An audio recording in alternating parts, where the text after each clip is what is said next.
Refrain, singing the national anthem here tonight. As everybody's geared for this confrontation with the Chicago Blackhawks, the referee tonight will be the man in charge as well, Bob Myers. Handling the lines will be Wayne Bonney, along with Ron Asselstein. Playing in goal for the Chicago Blackhawks, Murray Bannerman, with a 5.09 goals against average, 2 wins, 4 losses, and 1 tie. In the net for the Flyers, Pelle Lindbergh, with a 3.00 goals against average, 5 wins and 2 losses. And now the voice of the Flyers, Gene Hart. Thank you, gentlemen. It's just been out that Eddie Van Impe, Bobby Taylor, and I have been paid and selected by very important people. Ourselves. All right. Out there, Troy Murray along with Olczyk and Fraser, this line affectionately known in Chicago as the Clydesdale because of their bulk, their size, and their tenacity. Flyers, meanwhile, go along with Poulin, Kerr, Propp, Howe, and McCrimmon. And what can you say about McCrimmon and Howe? Both plus 16. Flyers working in along the right side. A little double shot from the right circle by Kerr Smith. Wound around behind the net by Poulin. Hooked loose, trying to get it out of harm's way by Bannerman.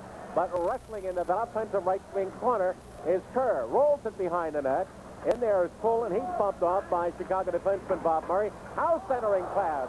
That caught the short side off Bob Murray's skate. Bannerman kept it away, and finally defenseman Jerome Dupont gets it to Fraser. And up to Troy Murray at center ice.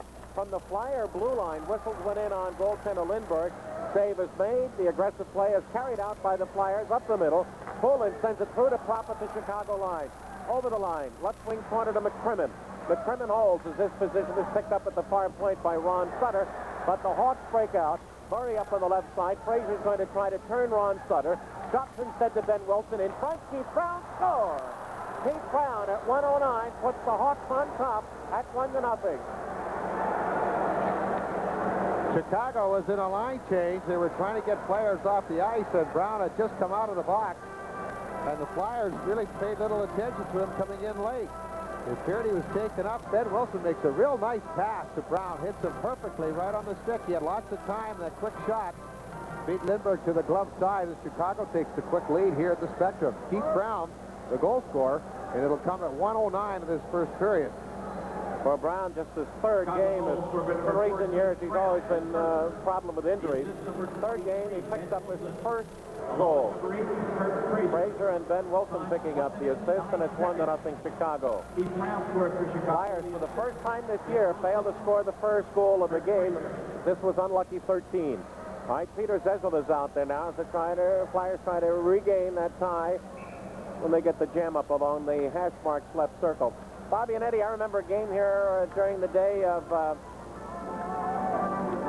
Blackhawks when they scored twice in the first 33 seconds. John Mark scored at the 14-second mark and the 33-second mark. Flyers came back to get a 5-all tie in that one. That's when they had to come back from about 3 or 4 goals in the third period to tie the game. Also, Mark had seen wherever he played, he saved his best games for the Flyers. He did all his scoring against the Flyers. Kept him in the league for an extra 3 years. He did a good job, didn't he? Zezel, Sinisalo, and Craven along with Howe and McCrimmon. And it's Darryl Sutter out with veteran Tom Lysiak and Ken Yaremchuk with Bob Murray and Dupont. And we're going to have a penalty. I believe it's going to be a hook as Zezel going for the puck was pulled down. So a Blackhawk will go off. We have a Flyer power play coming up. A break in the action. It's 1-0 Chicago. Well, since the Flyers went 1 for 12 in Quebec on the power play, they've been really scoring goals when they've had the man in a scorching pace. They'll get the opportunity here. Zezel made a real nice move around Lysiak, and Lysiak just reached out to pull him down, hooked him, at least try to keep him off stride, but he did it too well, pulling the Flyers center down, and he'll pick up that hooking minor at 1:37. For Lysiak, its first penalty minutes on the season.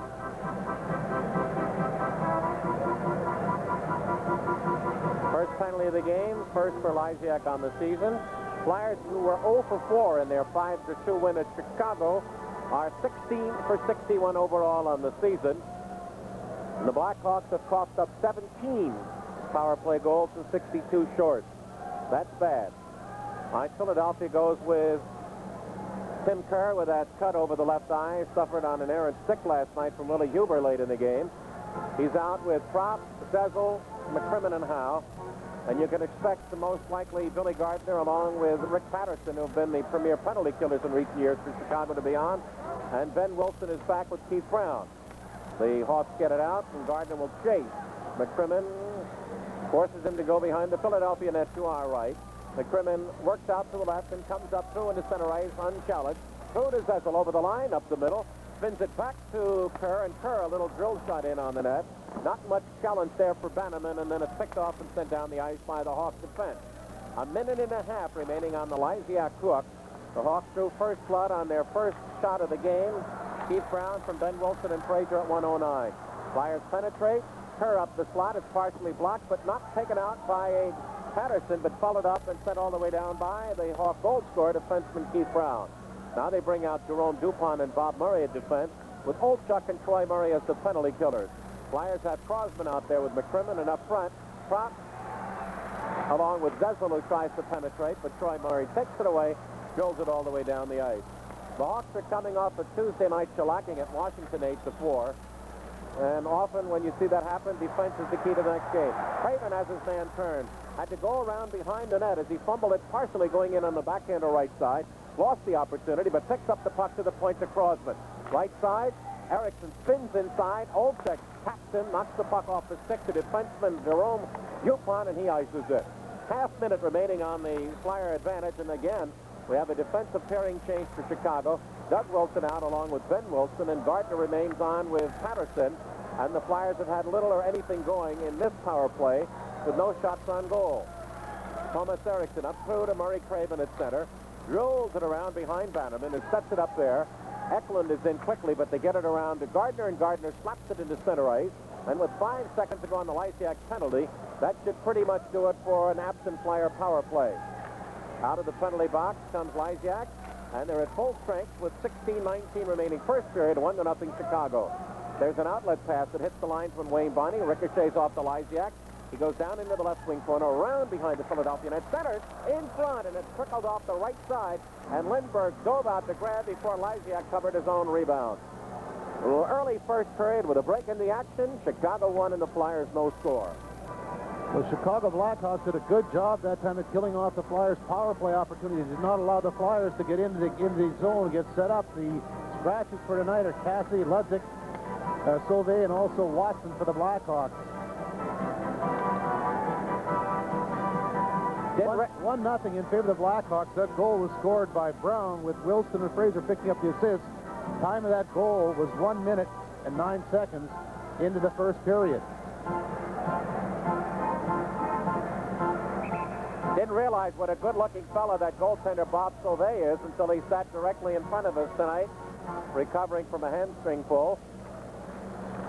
Puck back to the plate. O'Callahan over to the left side.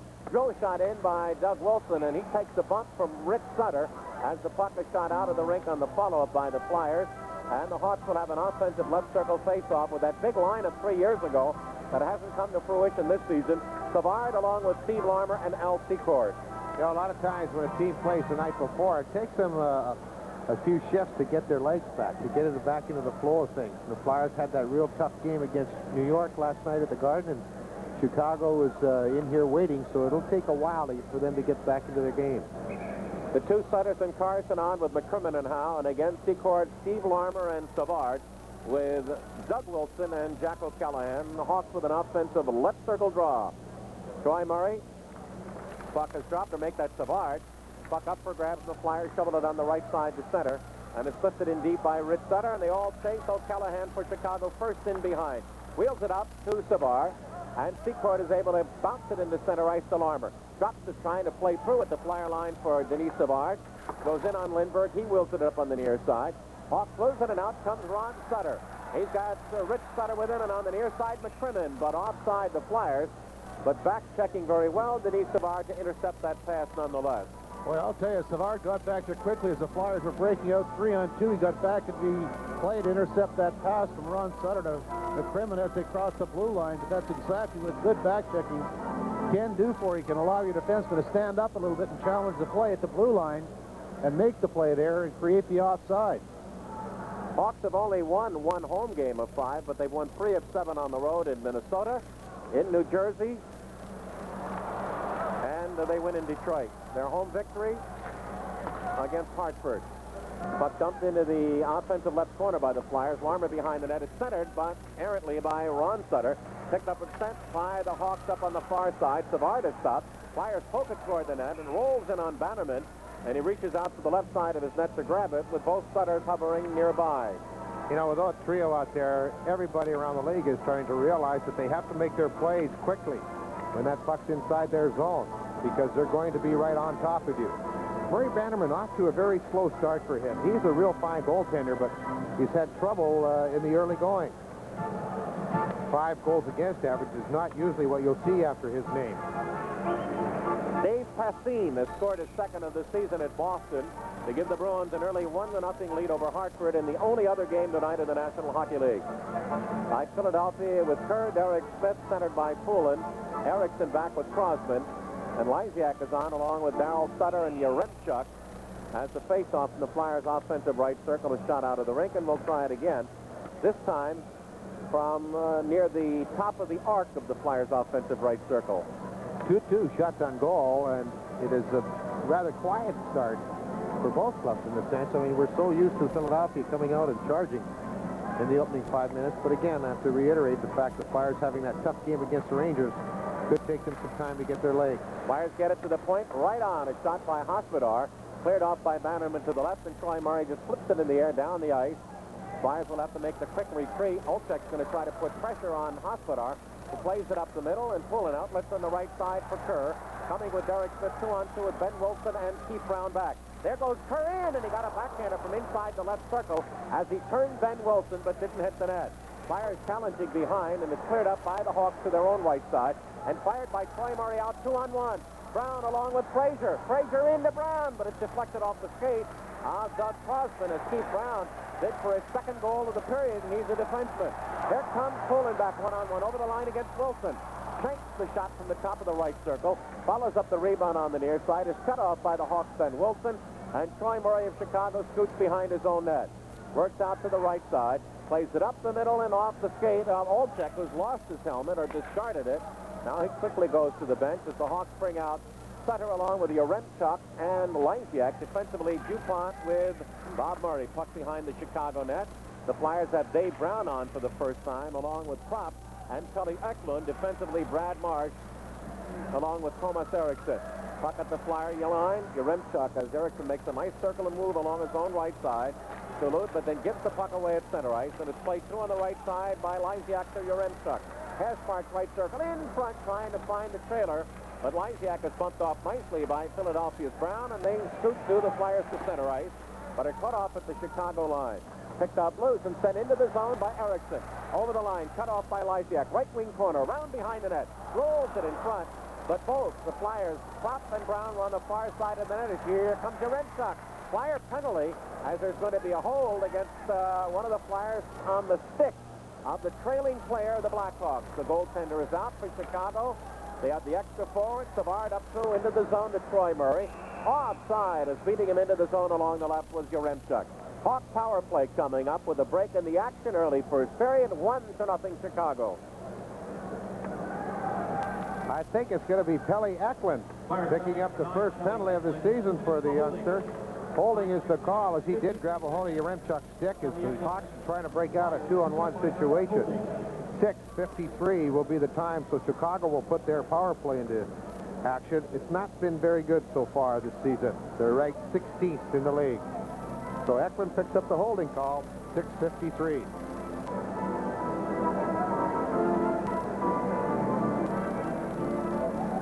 Hawks on the air just 9 for 56.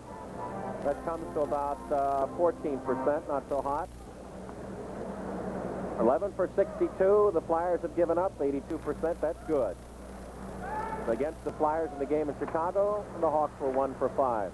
They get it back to Bob Murray. The Hawks can generate a lot of oomph from the point with Murray and Doug Wilson. Puck behind the net. Secord is there, along with Larmer and Savard. That's a fine power play unit. You wonder why they only have 9. Behind the net, Savard pivots. He's got Secord in the trigger position in front. Back to Murray. Look, shot right on. Rebound was right there. And unable to get the handle on it was Savard, and just as he did, he was knocked down by Ron Sutter, who was sent away by Craven at center ice.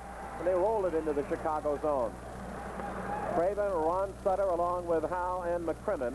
And on the right side, Bob Murray. Outlet too far on the left wing at center ice. Cut off in the Flyer zone and pivoted and sent all the way down by McCrimmon. Philadelphia now brings out Crosman along with Marsh, and they have Krop on with Poulin. Savard up through with Secord on his left, Larmer on his right. 3-on-2, they're in, over the line, and Savard, who had the shot, chose to pass, and he threw it behind Steve Larmer. Flyers Krop picks it off and ices it. Well, that's one thing you don't want to do if you can, and Denny Savard, is you don't want to back in and give him that zone.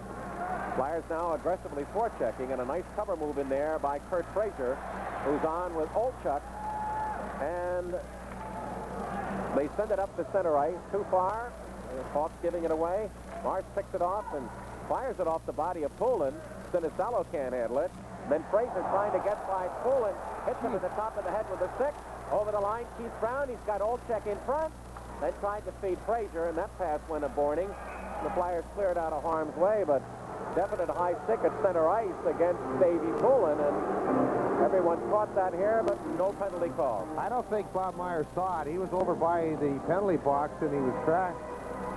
Frazier was taken out by Poulin and has brought his stick back, flipped him up on the helmet, but I don't think Myers saw it, because when he heard the ooh from the crowd, he looked up very quickly. You could need a reason for helmets. There's a good one right there. As the stick did glance off the top of Davey Poulin's helmet. Without the helmet, it would have been off the top of the head. 22 seconds remain in Eklund's holding call. 11:29 in the period, 1-0 Chicago. Again, Keith Brown from Ben Wilson and Frazier at 109. Shots are 3-3. Penalties are even at 1. Right, Zezel will take the draw against Savard. Offensive left circle for Chicago. Philadelphia has Craven on with Zezel and McCrimmon and Howe. Zezel tossed out of the circle, and now they'll try Murray Craven. Make that your Troy Murray at center ice now with Olchuk and Frazier. Puck behind the Flyer net. Poked free and taken off on the right side in his own zone by Craven. Up the middle. Zezel blocks with the skate. No control. Troy Murray turns at center ice. Couldn't go up. So now turns back at his own line. Sends it 2 on the far wing on a give and go. He's over the line. Going right on in. He's got a man in front, Brown, and he couldn't get the shot as Lindbergh had gone down and lost his glove. And for the second time in this early first period with the penalty over, the Flyers are able to erase a Lindbergh helpless situation by covering the shooter. Now, Olchuk was open on the right side, but Howe knocks down the pass, controls for Philadelphia. 10:52 remaining first period, 1-0 Chicago, with Zezel up on the right side into the zone against DuPont. Drops it right side, McCrimmon in front. Kerr takes a slash. Rebound on the near side by Craven, and Bannerman covers that as it's shipped out along the left wing side at center by the Hawk captain, Darryl Sutter.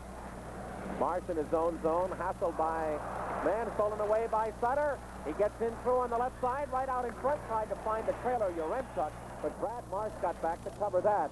As the Flyers, as they were to some degree last night in New York, have been vulnerable in their own zone in this period. Yaremchuk over the line, drops it into the left wing corner. There's Lysiak centering it. It's off the stick in front. Nice play in there, and we're going to get a penalty, I believe, against Crosman for holding Yaremchuk. And it'll come at 9:53. Another Hawk power play coming up. Breaking the action. Chicago 1-0. Flyers penalty number 3, Doug Crosman. Crosman will pick up that minor. 2 minutes for holding. Time of that penalty is 9 minutes and 53 seconds. So the Chicago Blackhawks will have their second power play of the game. The penalty occurred up in the slot areas. Crosman was battling for position with the Blackhawk forward, was able to grab a hold of him and pull him away from the puck. And as a result, the holding penalty was called. So the Blackhawks will have their second power play of the first period. 2 minutes for holding to Flyers defenseman Doug Crosman. Crosman 16 minutes on the season. Flyers have 2 of the game's 3 penalties. Chicago 0 for 1 on the night, 1 for 6 on the season against Philadelphia. Savard, along with Steve Larmer and Al Secord. Flyers win the draw. Prop out along with Poulin, McCrimmon, and Howe, and they come to the Hawk line and roll it in behind Bannerman, and he gives it away. Poulin wants to play, couldn't find an opening, couldn't get it back to his defense, and loses the puck.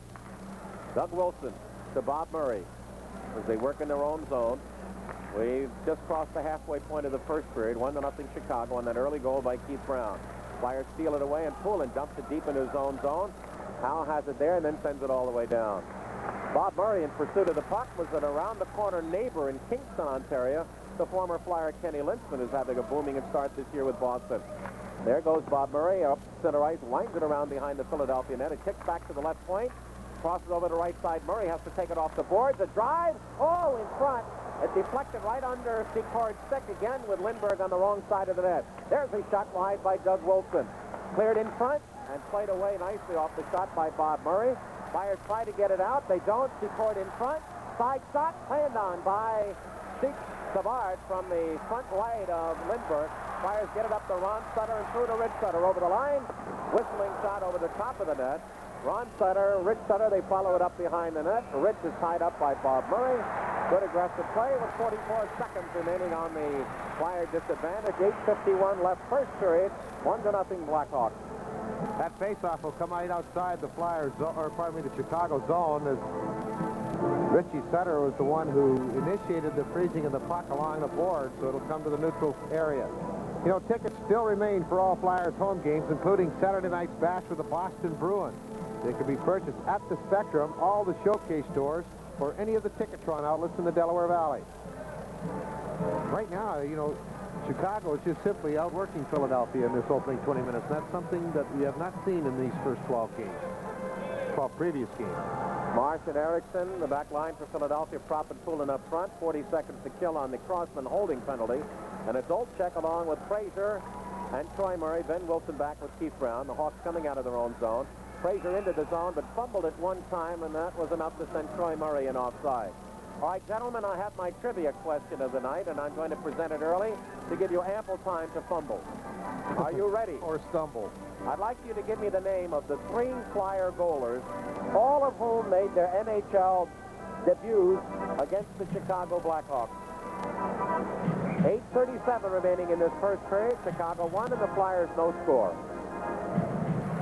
Flyers will be back here Saturday night at 7:30 with the Boston Bruins. On the face-off, the Hawks shoot it behind the Philadelphia net. Flyers wind it up on the near side.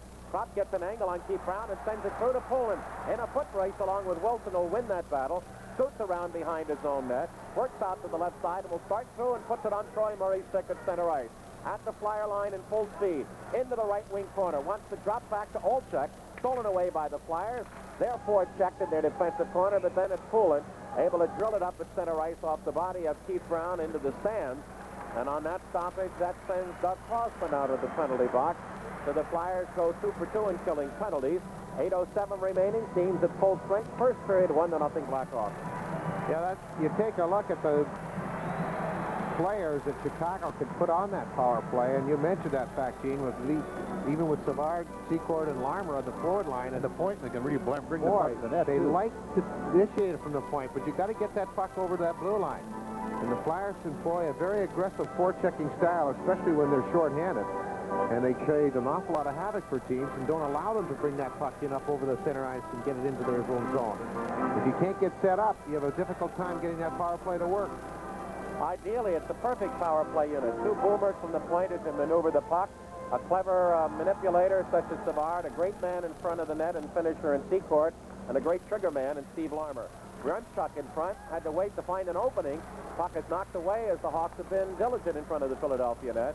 But the Flyers get it out. Lindbergh is grabbed on the way in by Lysiak and taken there by Philadelphia's Craven to the point.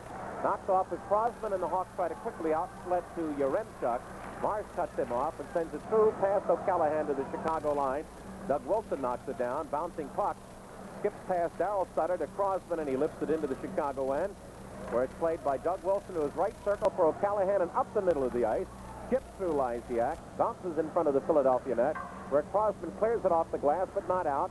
Rolls to Eklund. Eklund has trouble. Feeds it off to Crosman, and he lifts it down into the Chicago zone and rolls in front of Bannerman. And Doug Wilson, Norris Trophy winner 3 years ago, gets it up to O'Callahan and through, where it's taken away by Howe at center ice. And as he tried to turn Darryl Sutter, Sutter poke checks it all the way down the ice, and that's going to be an icing. But then they wave it off. They wave it off. And Bob Taylor was going to question that, and so was I, but the lead official had the foresight to say not on a poke check. Puck behind the Chicago net. Flyers battling there as they've been given very little offensively by Chicago. 4 shots. Now we got a mugging in the near corner by Jerome Dupont on Ron Sutter, and he's going to pick up a penalty. Sutter behind the net in front. Shot by Rick Sutter, covered by Bannerman, and then Dupont is going to pick up a second penalty for smashing at Ron Sutter. He'll pick up at least a second one. They've got a Flyer power play coming up with a break in the action, 1-0 Chicago. Well, Bobby, as you mentioned, the Sutters are very aggressive in their forechecking. That's exactly what they're doing. They're going in there banging people around and making things happen. This is exactly what happened on his last play, where Dupont's going to pick up at least 2 minors. He's after Sutter. He grabs a hold of him and just wrestles him into the boards. Just holding him there, and Sutter's trying to break free, but to no avail. Dupont's got a hold of him, won't let go. And then after the whistle was called, the initial penalty was blown. The second altercation occurred. And that happened after the whistle.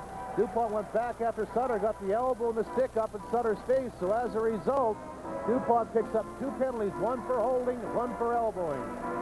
He has 37 minutes on the year. Penalties are now 5 in the game. 3 to Chicago, double minor to Dupont. Flyers are 0 for 5 on the young season with Chicago. 0 for 1 on the evening, and now 16 for 62 overall. They'll go Kerr, Zezel, Sinisalo, McCrimmon, and Howe. The Hawks will go with Gardner, Patterson, Keith Brown, and Ben Wilson. 6:43 remaining first period, so the Flyers have 4 minutes to see if they can't get the equalizer. Offensive right circle draw. Dropped in the air by Wayne Bonney. Cleared behind the Philadelphia net, and Ben Wilson works to the right side and flashes it all the way down. Kicks off a body to the Flyer line where McCrimmon plays it to Howe. Back to McCrimmon as they retreat behind the Philadelphia net to our right. Now as the Hawks penalty-killing team drops back, the outlet to Zezel will come up the middle from McCrimmon. A wraparound will be picked up offensive left corner by Kerr. He cannot handle it as it skips over his stick and rolls all the way down in front of Pelle Lindbergh. The only goal coming at 1:09 of the opening period here. Keith Brown from Frazier and Ben Wilson. Flyers working through to Howe. Skips past him. It'll be an icing as it generates, but Howe, who made the pass, gets it onside by making the first play. Right wing corner to Zezel. Zezel behind the net to Sinisalo. Back to Zezel. He's in the circle along the hash mark right board. Takes the pass to the right point. They've got Troy Murray out there with Olchek, Wilson, and Keith Brown. Zezel still trying to draw somebody over behind the net to Sinisalo. Gets it back. He's got McCrimmon open. Still no shot. 3 minutes remaining. Now he drives. Went wide to the long side as he got the screen from Kerr. And the ricochet comes all the way back to the Philadelphia line. Now Crossman comes out along with McCrimmon. And the Flyers send Prop on with Kerr. Over the line. Prop drives by the left point by Crossman. Off the blocker stick of Bannerman into the near seat with a stoppage of play. Taking a lot of patience by Chicago. You got to keep that puck off to the perimeter. If that player wants to stand there, that's the best thing to kill the penalty. Good drop pass, and Crossman had a pretty good angle on goaltender Bannerman. When you can skate into that shot, you get an awful lot of steam behind it. But he got the shot a little bit too high, up around the knees, and it makes it easier save for the goaltender. Had it been lower, or even a little bit higher, it might have been more difficult. All right, remember the trivia question of the night. The 3 Flyer goalers, all of whom made their Flyer and NHL debuts against the Chicago Blackhawks. All right, it'll be Craven on with Prop, Eklund, Crossman, and Thomas Eriksson against Gardner, Patterson, Murray, and Doug Wilson. Crossman at the point is challenged. Nice pressure put on Prop by Doug Wilson. Flyers having trouble along the near side. And Wilson then outlets trying to find Patterson at center ice. Scoots past him all the way into the Flyer zone, and they'll have to regroup again. With 2:29 remaining on the double minor to Jerome Dupont. Flyers showing a struggling offense right now in this first period. Hawks try to clear out. Crossman will keep it in the offensive left corner. Prop can't handle it. Bob Murray tries to come out. Blocked by Prop behind the net. Cleared by Doug Wilson back to the Flyer right point where Eriksson has it. Into the right corner. Eklund can't handle it. Skips off the skate. Kicked back to the point to Thomas Eriksson. Into the right circle. In front. Tipped by Howe. Rebound. Score by Pelle Eklund.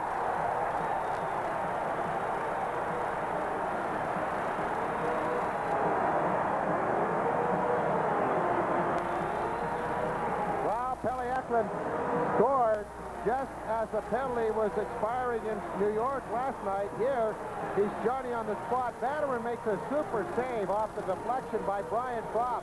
Chicago defense were really high in that zone and labeled Propp to be all alone in front of the goaltender. They came late in recovering, and Eklund had the rebound and just had about 10 inches to put that puck in from behind the goal line, and the Flyers have tied this hockey game. Eklund, his third on the power play, and it'll come at 15-15. That gives Brian Propp a point-scoring streak of 9. So the Flyers now have the second half of the double-minor to Jerome Dupont, so they did it just in time. Erickson in front, shot right on. Rebound up for grabs, shot on. Rebound again, and the third one off the stick of Sinisalo after Kerr had gotten the second try, all covered by Bannerman. Puck comes out, Flyers jam it back in, and that's an obvious offside.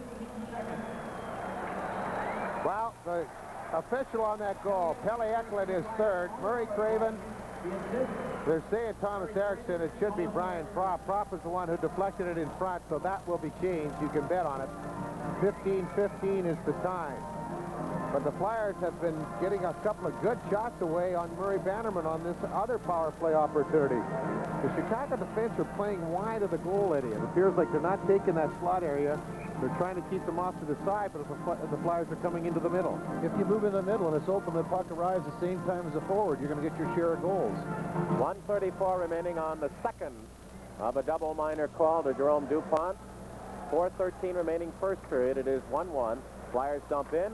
Zezel is tied up along with Propp by Keith Brown. They battle offensive right corner. Kerr will go in. Overload for the Flyers. Now Ben Wilson helps out Brown, but it kicks free to Zezel. Zezel spins inside out of that right corner from Ben Wilson. Has trouble, kicks it free to Sinisalo. Back to the point, closing in Propp, rolling Propp. Now he drives, kick save, and it was steered away from Kerr, was waiting at the right side of goaltender Bannerman, and in front Zezel was buried by Ben Wilson as Bob Myers, the referee, looked up ice. There's a break. Sinisalo in with a shot. And Bannerman covered, and we get a stoppage of play as all of a sudden the Flyers' shot total is ballooned to 12-4 with 3:38 remaining in the first period, tied at 1. The bulk of the shots have come when they've had the man advantage, and mostly on this last two power play opportunities as they've been able to really get through to Murray Bannerman. Sinisalo again coming off that off wing. That shot too high. You have to keep it lower when you come off the wing. The goaltender, when he's facing that player coming off the wing, is only concerned about stopping the puck. If you get it up too high, he can even control the rebound if it's that way. Flyers get it back at the point. McCrimmon there with Zezel. Zezel trying to draw over Billy Gardner into the right wing corner. Gets it back. Comes in front. Tried to shovel it to Kerr. Was broken up and slapped down the ice by Billy Gardner, as again we have a Flyer injured in front of Peter Zezel. Appeared to get a stick-up in the face. I think what had happened is when he was coming through the middle, he took the shot, and then Chicago was trying to clear the puck, and it hit him on the head as he was falling down. But they were trying to clear that puck up through the middle, and Zezel, as he was falling down, was hit on the back of the head. That's awfully tough in the coconut. That's for sure. Zezel coming through the middle as he was pulled down from behind. That's when the Doug Wilson was trying to clear that puck. Right there. He'd be one of the last guys I'd want to hit me in the head. He's a tough Yugoslavian. We've got 3 minutes and 23 seconds remaining here in a 1-1 deadlock in the first period. We have a break in the action. 3:23 remaining first period from the Spectrum. Chicago and the Flyers tied at 1. Zezel still down on the ice from the clearing attempt from the Chicago defenseman, which appeared to hit him in the head. He even at the side, too, Eddie. It looks like he might be cut a bit, too. Kurt Munt out there now looking after him. You know, there's a lot of concerned young ladies in this building because he is the heartthrob of the single athletes in Philadelphia right now. He's groggy. He's having a tough time getting up. The puck hit him on the side of the head. It looked like it hit him on the back, but I think that hit him on the side just below the helmet, and he is cut. Yeah. And he is rather wobbly. I think it maybe hit him right on the ear. There's that opening in the helmet with that ear strap. Yep. He's in obviously a lot of discomfort right now. Funny about this time last year that he suffered that broken hand. That's right. Let's see if I can figure where. We're tied at 1 here in the first period. 3:23 remains in the first. Came in the Flyers' 12th game against Minnesota, and here we are in the 13th game. And he's being escorted off. Bill Barber, the Flyers' all-time leading goal scorer, is going to be honored in a marvelous ceremony here at the Spectrum. Thursday, December 5th, the visiting team, the Toronto Maple Leafs. Now, a limited number of tickets still remain for that game and may be purchased at the Spectrum, all showcase stores in the Delaware Valley, and any Ticketron outlet.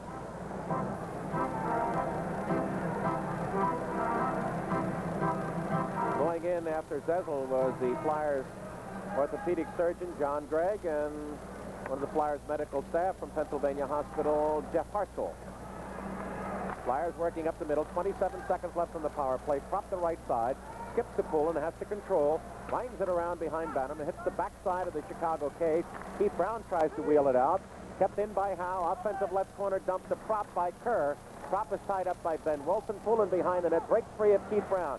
Comes to the near side, in front, and Kerr shot wide from an angle front right of Bannerman. There goes McCrimmon in the offensive right corner. Prop takes his position at the point. McCrimmon gets back. The penalty is over. McCrimmon in front to the side of the net. Poulin in front. Score! Kerr! Beautiful play, and it's 2-1 Philadelphia.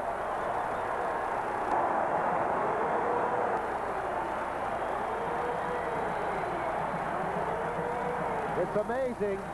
How many times have we watched that tic-tac-toe, You know, you only like it, and you know that big fella is going to be around that goal crease. You know he's going to be just off the post, and it's amazing why that defenseman, Keith Brown, went charging way over from the right position to pick up the player coming out of the corner. That left that front of the net wide open, and Tim Kerr will just go to the hole.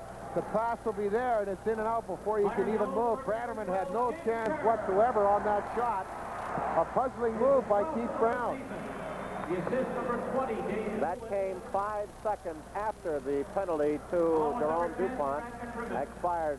Now there's a play in front. Rich Sutter shot blocked. Rebound by Ron Sutter, a backhander. Deflected wide with Bannerman out of position. Centering pass by Ron Sutter hit the backside of the net as Bannerman was trying to recover. Rich Sutter is buried at the side of the net by Doug Wilson as the Hawks shoot it up the center ice. Picked off at the Flyer line and turned the other way by McCrimmon up through to Ron Sutter over the line. Nice poke check, but it rolls into the right wing corner. It's shot on by Carson. Bob Murray broke it free, but it rolled right in, and Carson got the shot. Secord back along with Denise Savard. In front trying to find the trailer Larmer, but Rich Sutter stuck to him like fly paper. Takes him into the Flyers' defensive right corner. Sits on the puck and will get a stoppage of play. With 1:47 remaining first period, 2-1 Philadelphia.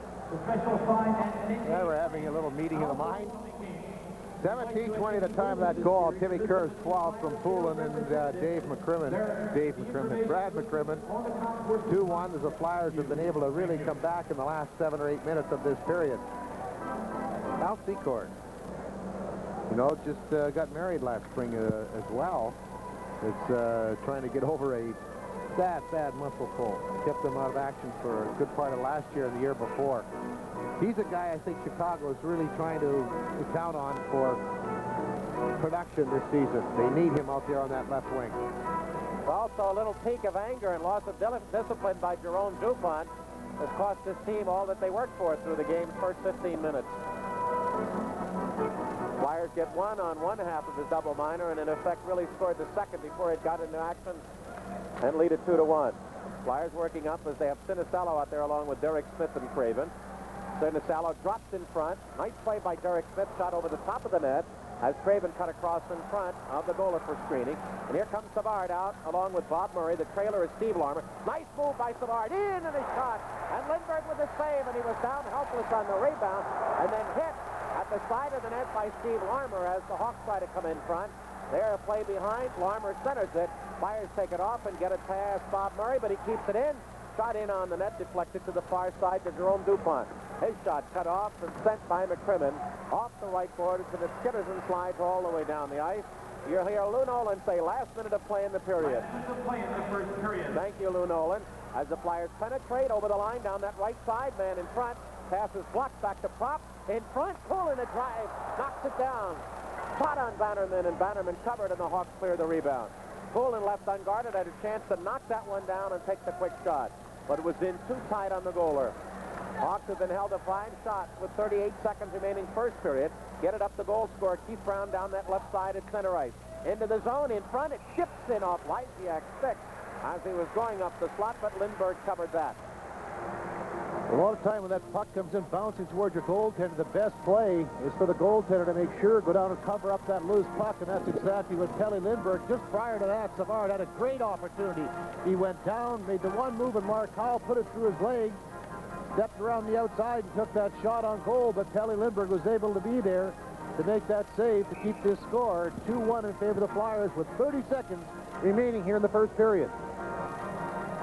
Tom Lysiak, originally drafted by the Atlanta Flames, and we often talked, we thought he was going to be one of the really premier diamond players in the league, but got into some problems of not his own making with an agent, cost him a great deal of money and probably peace of mind and concentration on his game, and lost his effect at Atlanta and then went on to Chicago, where he's had just a journeyman career. Up through at center ice with 20 seconds left. Hawks trying to break through on the far side. Crosman is out with Marsh, breaks that up. Pulling on with Prop and with Kerr is over the line. Then Wilson penetrates, backhander in front. Tried to shovel through for Yaremchuk. Flyers break that up as the Hawks tenaciously try to dig in the final seconds for the tying goal.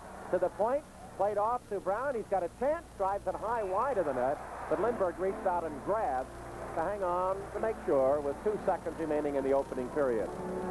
Well, the Hawks were buzzing here in the last 30 seconds, putting some pressure on the Flyers in their own zone, but the shot was taken from out for the point by Brown, who got the only goal for the Blackhawks of the period. It was a long shot, and Lindbergh could see it all the way and was able to play it, with the Flyers right now discussing their strategy in their own zone with 2 seconds remaining in the first period. Remember one time when you were playing, we had 2 or 3 seconds left in a period, and Greg Shepard, right off that left circle, fired it right over Wayne Stevenson's shoulder, and I believe that was the game winner. It was. McLeish did that once or twice. What they do, Gene, is they take the shot right off the faceoff. Yeah. Right at the goal. 2 seconds left, so Troy Murray has to try to beat Philadelphia's Davey Poulin cleanly and shoot on Lindbergh. That's why you want a right-hand shot out there. Right, Wayne Bonney drops the puck. It goes to Murray in front, and before Doug Wilson could do anything, they come to the end of the first period. Keith Brown is first from Ben Wilson and Frazier at 109. Power play goal tied it at 15-15. Eklund is third from Prop and Craven, and 2 minutes and 5 seconds later, Kerr's 12th from McCrimmon and Poulin. 2-1 Philadelphia. The Hawks had 3 of the game's 5 penalties in that first period. Philadelphia out shooting Chicago 15-6. We'll be going downstairs shortly to Bobby and his guest, Captain Darryl Sutter of the Chicago Blackhawks, after we move for these words.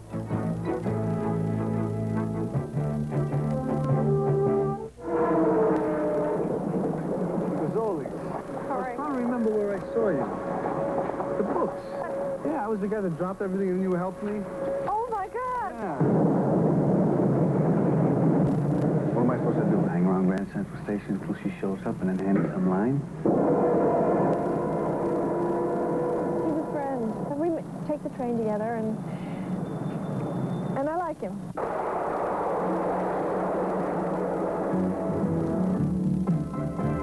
Two people finding each other. Very married. Mine, too. The married people have to eat, too. Feeling the excitement. You nervous? Yeah, I am nervous. So is this love? Please. Falling in love. What am I supposed to do? Take her to the hotel? Take her to my apartment. I'm not using it. Asking the questions. What are you going to do about it? Taking the chances. What's going on with us? I mean, what's the matter? I met a woman on the train. Robert De Niro. Please, sister, could I see you? Meryl Streep. I'm going to go see him. I don't understand. Why are you doing this? I have to go. Falling in love. Flyers fans, here's an opportunity you won't want to miss. Now you can subscribe to the Flyers' very own game publication, the Philadelphia Flyer. That's right. Get 20 great issues of the Flyer magazine, the very same one that's sold at the games, delivered to your door for just $32.50. That's a savings of more than 20% off the cover price. Each issue is loaded with stories and photos of your favorite Flyers and NHL stars like Wayne Gretzky. To order, send check or money order to Flyer Magazine, The Spectrum, Philadelphia 19148. And here's a special offer just for you Prism viewers. Subscribe to the Flyers magazine now and get free the brand new 1985-86 Flyers calendar filled with beautiful color photos of the Flyers in action. 2-1, Flyers lead Chicago after the first period of play at the Spectrum. And our guest, as Gene mentioned, the captain of the Chicago Blackhawks, Darryl Sutter. And, you know, it's an interesting thing when you take a look, or for me, because I used to belong to Chicago along with Ed Van Impe, and you take a look at your roster, Darryl, and to me it seems like this club should be in the top 5 or 6 of the league, and yet you struggle. Is there a reason for that? Well, I think this year our biggest problem has been our special teams. You know, we really haven't. We've been just awful on power play and penalty killing, and you know, I think, like you said, we have a pretty, on paper, we look pretty good, and I think we have a good system. And I think we're well coached, and we just haven't been able to put it together yet. Tonight, it seems like you're playing a much more conservative style than what we witnessed in Chicago. Is it easier to play on the road? Well, it is actually for a team like us. Like you said, it should be easier for us to play because we're at, you know, we'd want to play a straight-ahead game. You know, most of us are like that, except you get guys like Dennis Savard and Kenny Rimsack, guys like that. But most of us just got to go straight ahead with us, and that's how you got to play on the road. It's been working very well tonight. There was a little bit of letdown again, as you mentioned. Your special teams with the power play, the Flyers got the back-to-back one. Well, the 4-minute penalty kind of took the heads away a little bit, and you know, and we've been running into that problem with penalties again, and hopefully we'll bounce back here. How's it feel playing against the Twins? It's hard, you know. Of all of them, they're the hardest to play against. I don't know why. Maybe because when I left home, they were just, you know, they were little guys. Now you look at them, and they're bigger than I am, and you know, they play so well, and, you know, you're so proud of them, stuff. You want to go out there and pat them and stuff like that, but you can't do it, and it's hard to play against them. They are a very active group, twosome out there as well. I mean, they're always on top of you. They've just had an outstanding start this year. Yeah, well, you know, it benefits them so much when they play together. You know, they did it since they were little guys, and they know how each other plays, and they know how to get each other mad and get each other going, and they're a pleasure to watch. Does Mom favor them? They're still Mom's boys, I think. I don't, you know, she doesn't tell us who she favors, but I think she's kind of partial to the Twins. You guys get home all the time in the summer, and I know you got an awful lot of things going back there. You started a charity golf tournament this summer. Is it get the chance to see each other throughout the season? Does it make it tough when you don't see it as often as you have been over since you were kids growing up?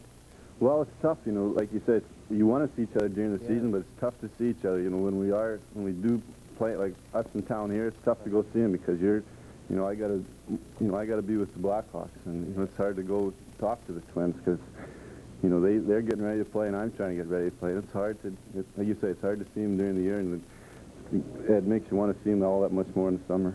I guess it's tough to let them know because I know they still idolize all you guys that are older. Well, you know, of all my brothers, you know, they're the ones you talk to most on the phone, and whenever there's a little problem or if you're hurt or something, gosh, the Twins are like, you know, they're like your angel or something. They're always calling you and talking to you, and you know, they're good kids. You've had a lot of problems with injuries. How's the health of Darryl Sutter this year? Well, I seem to be healthy. You know, I'm not playing that well, and you know, I don't know if it's in the back of my mind or what. I'm just trying to get it going, and you know, this is the first year that I've started healthy, so hopefully I can carry it through. Maybe that's the switch. Maybe that's what you're not used to. Yeah, I think it's a little hard in the mind.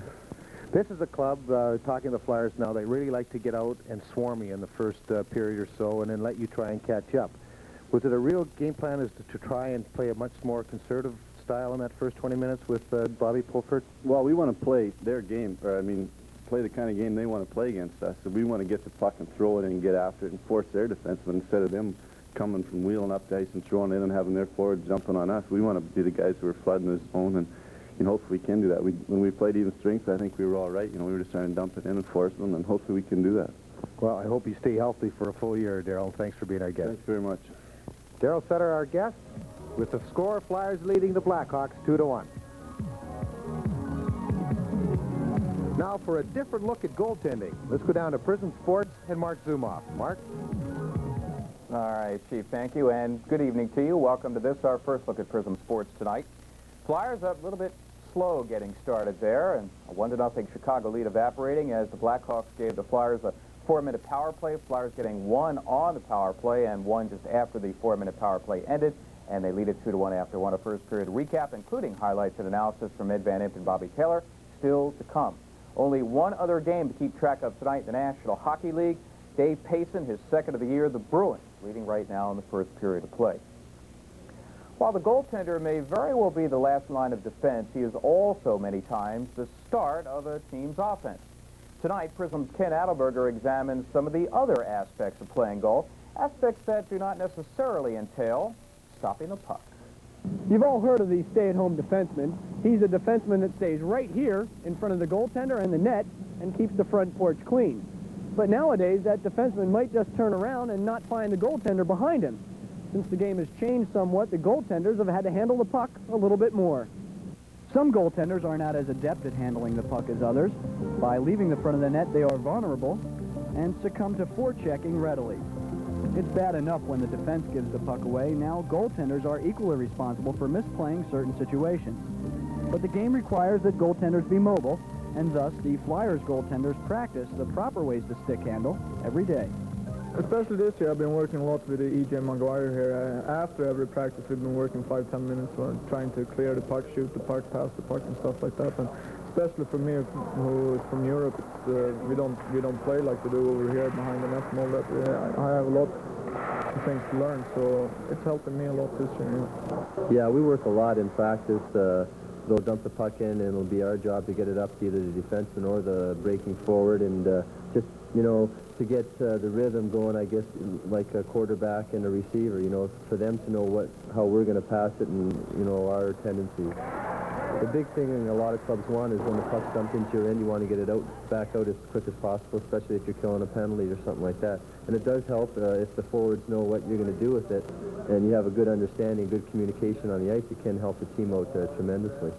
The difficulty with stick handling, insofar as goaltenders are concerned, is rather simple. The equipment they wear on their hands is geared to stopping pucks, not passing them. The waffle board has finger slots to grab the stick, but the glove does not. So in a sense, goaltenders must stick handle with one hand. Well, the stick hand is no problem, because that's like a regular glove underneath, but the catching glove is a little tough to hold on to the stick with it, so especially on backhands, it's tough to shoot backhand. Forehand is a little easier, but like you said, it's a little tough, especially when you've not been doing it since you were younger. To combat this problem, goaltender Bob Froese uses a newfangled stick called the Curtis Curve that not only conforms to the glove, but also has other advantages as well. I think the basic, when it first came out, it was to basically help the goaltender shoot, Kenny. And if you notice, it's easier to grip with your gold glove on, and this part sits in your palm. And for some reason, when you have your gold glove on, I can't understand why, it is easier to shoot the puck.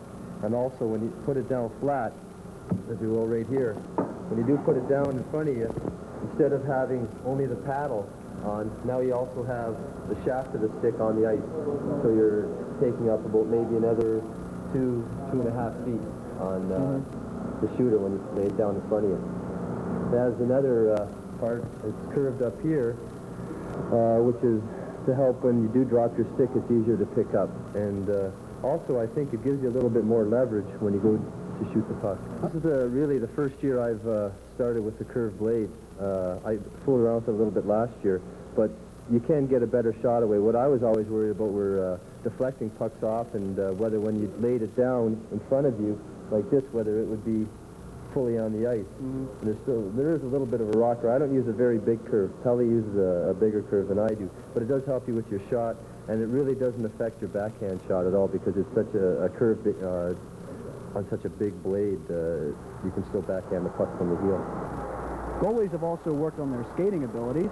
Getting to the puck quickly and efficiently makes the workload that much easier on defensemen and forwards.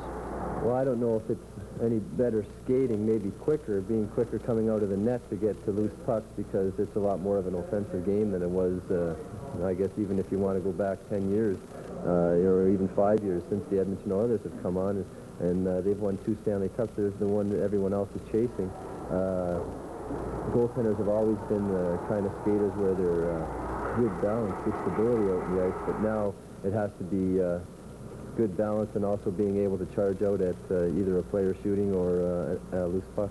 No, I always said that the good goaltender can skate as good as the other players, and I think if you take most of the goals in the league and just take all the equipment off and skate with the other guys, we skate as good as the other guys. It's just that the pads and everything is really heavy, and they hang on to the ice a lot, especially when you try to skate fast and stuff. So I think most of the goals can skate really good. It's just that it's tough with all the equipment.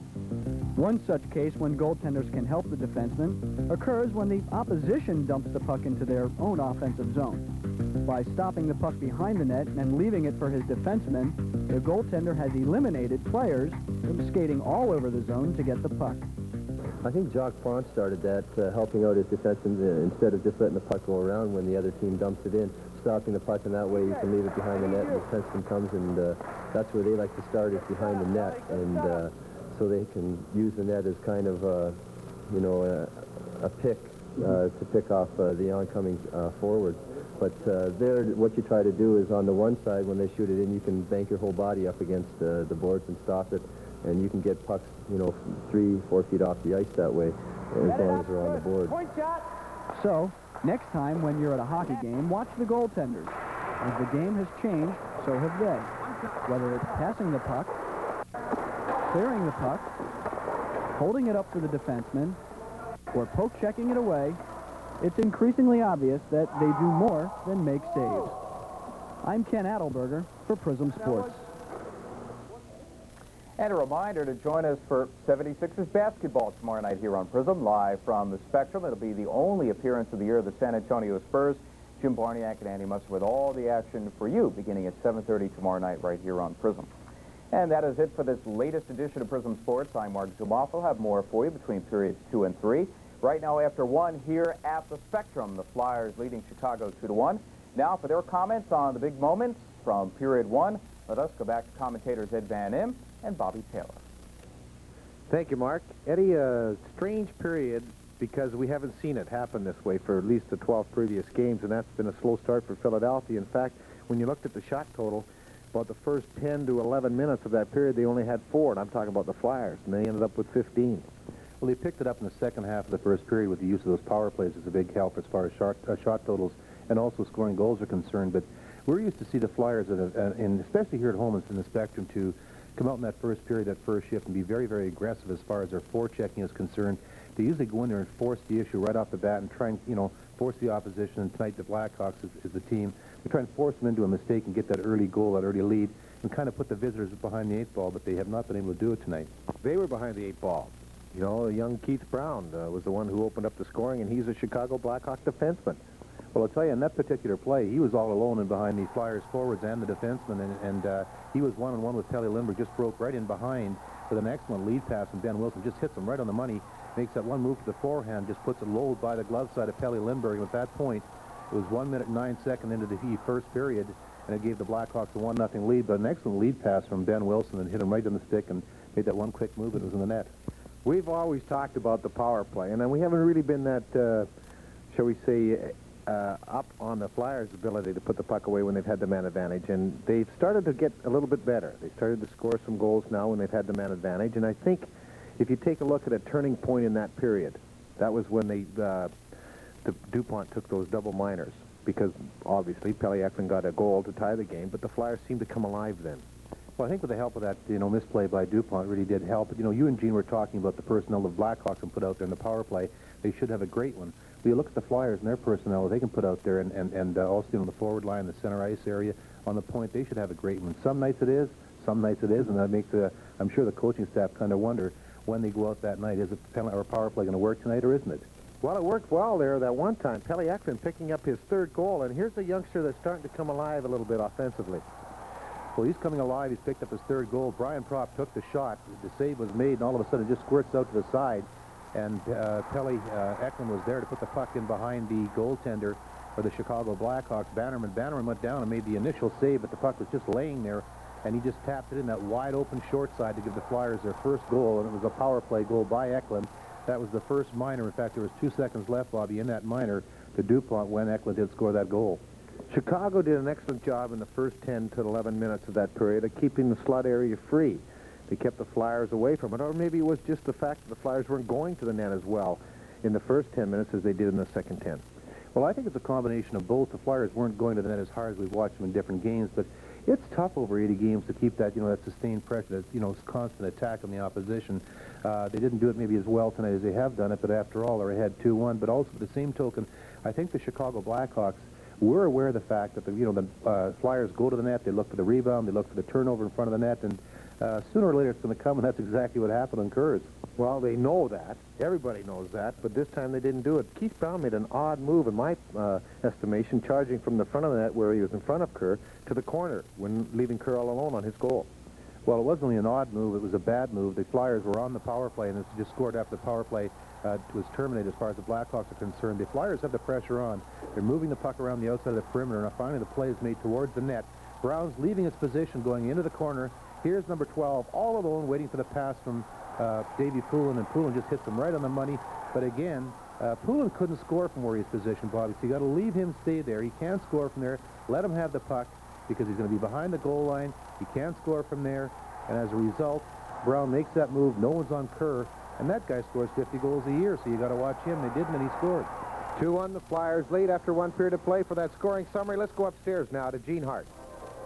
Again, it was Keith Brown at 109 from Ben Wilson, Kurt Fraser.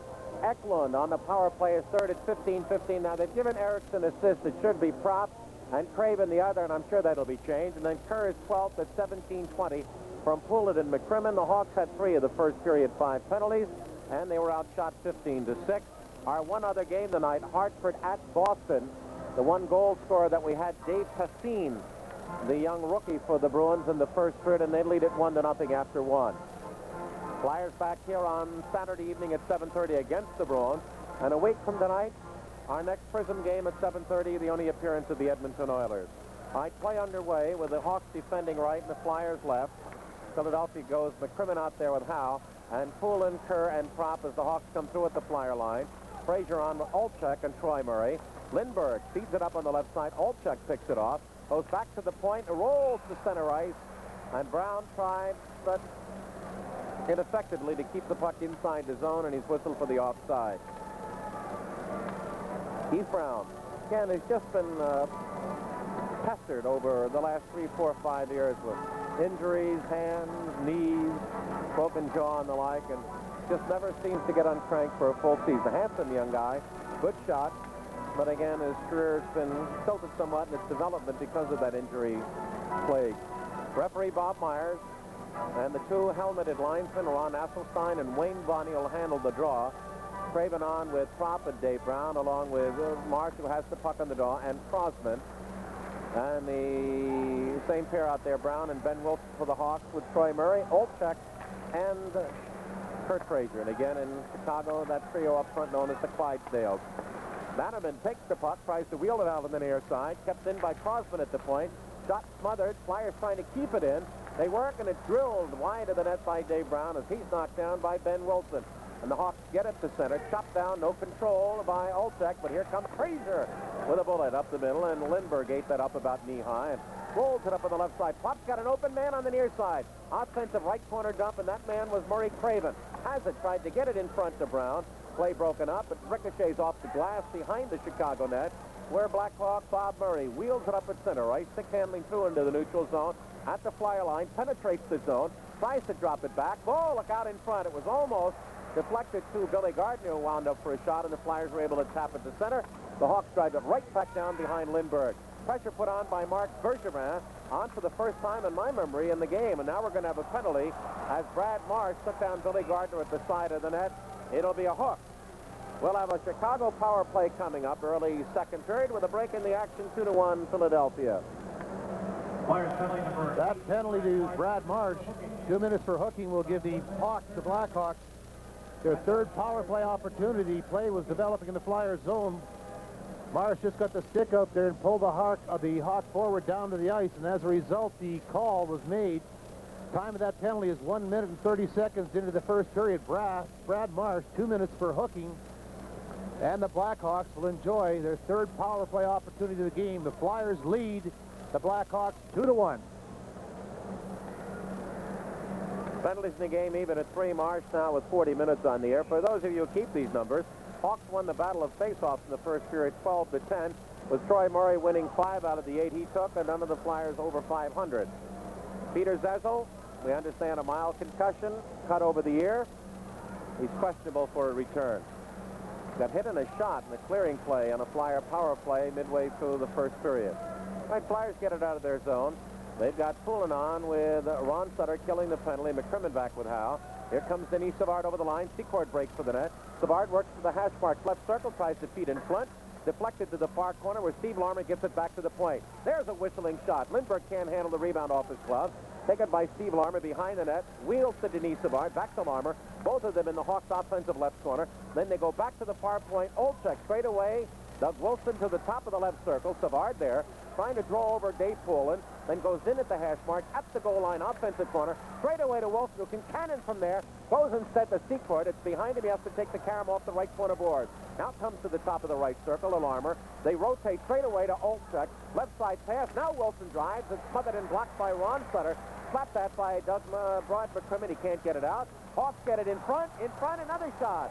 As Secord knocks it down and had his own rebound. Lindbergh covered that. The Flyers can't get it out.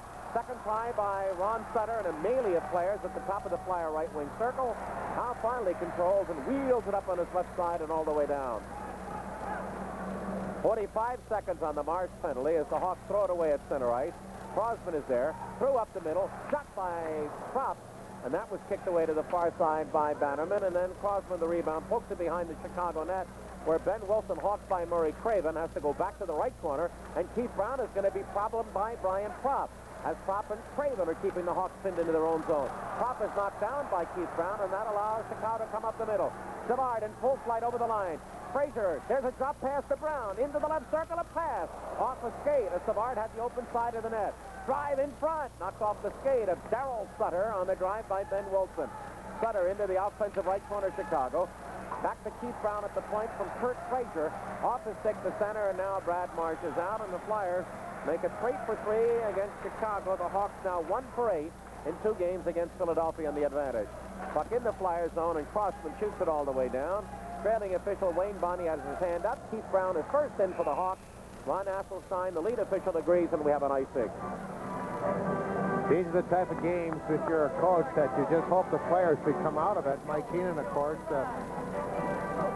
always looking for the edge and always really studying and wanting to make sure that the players are completely prepared and then ready and up for each and every game. And as you mentioned, Eddie, and as we both know, it's tough to be that way for all 80 games.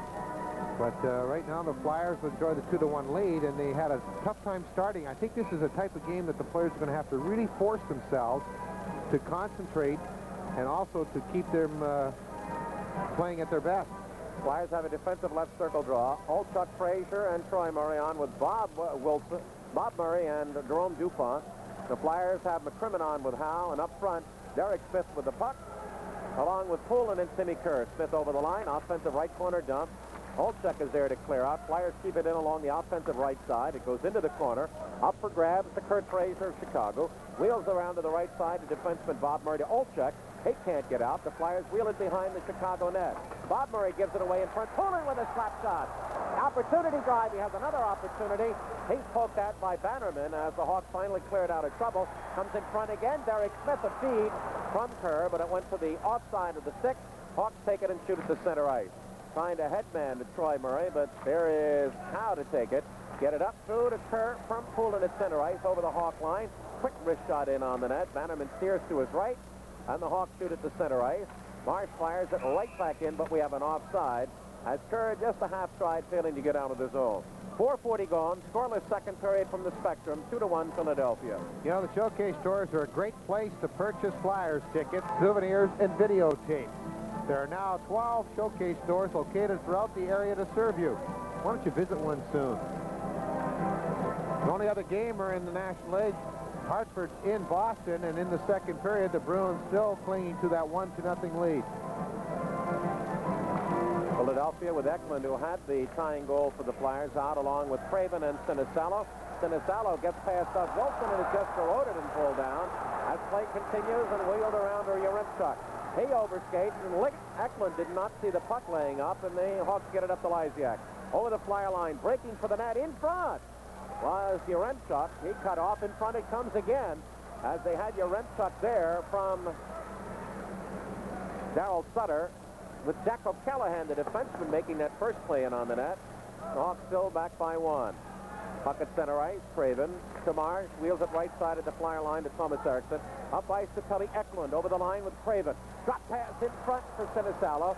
He was screened off by Lysiak. Eklund drives it. Gets it back in the left wing corner. Centering pass block. In there is Sinisalo. Wheels away from Lysiak. A pull down. Shoveling pass and a shot wide. Coming in from the left point by Thomas Eriksson. To Craven. He drives it in toward the net off the leg pad of Lysiak and shot by the Hawks, Darryl Sutter, to the center ice. Into the Chicago zone. Jack Callahan, the defenseman, handles. He's on with Doug Wilson. Hawks get it up at center ice, shoot it all the way down over the Flyer goal line. Touched up by Lindbergh and fed off to McCrimmon, who's out with Marsh. Up through. There's Rich Sutter out there with Ron Sutter and Lindsey Carson. They poke it down behind the Hawk net. Stolen in front. Score by Ron Sutter as he picked Murray Bannerman's pocket and burned him.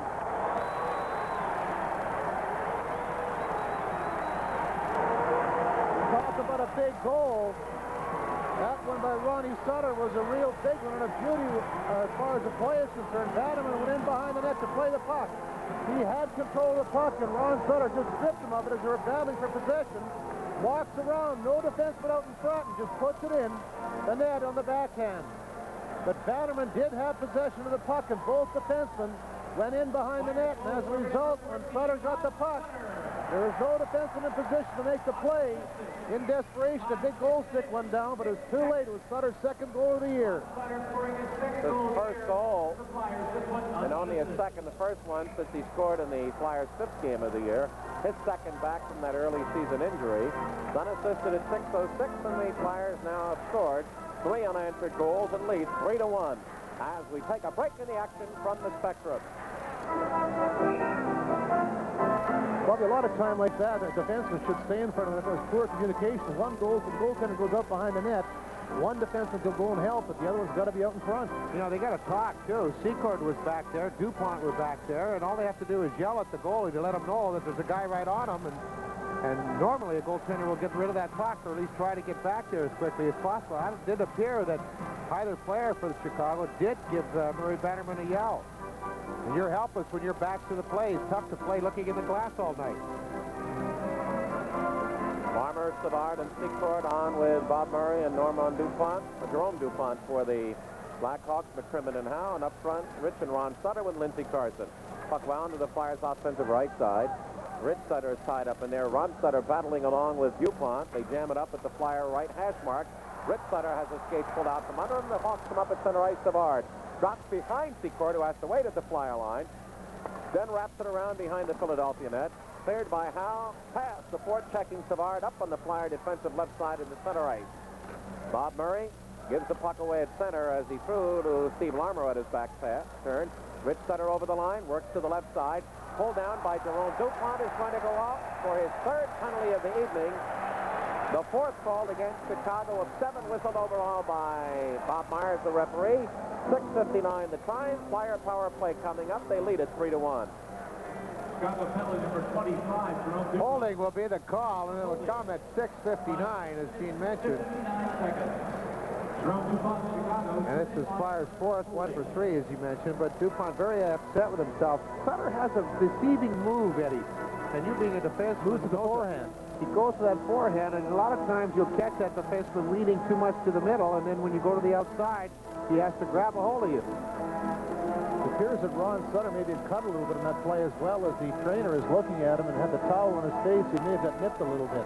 I told him he's going to have to start wearing a shield or you'll end up looking like Parkey. McCrimmon right off the draw. Whistles one from the inner arc of the right circle, and Bannerman just grabs with the left glove. 4 penalties to Chicago, Bobby and Eddie. 3 of them to DuPont, and all of them on actions against the 2 Sutters. Boy, a good shot, and again, Murray Bannerman very quick with that glove. Boy, that forward has to get out there quickly, at least to get halfway or near him so he can try and deflect it. All right, Flyers have Howe and McCrimmon on, along with Poulin, Kerr, and Trop. Trop picking up the right point as McCrimmon went in deep.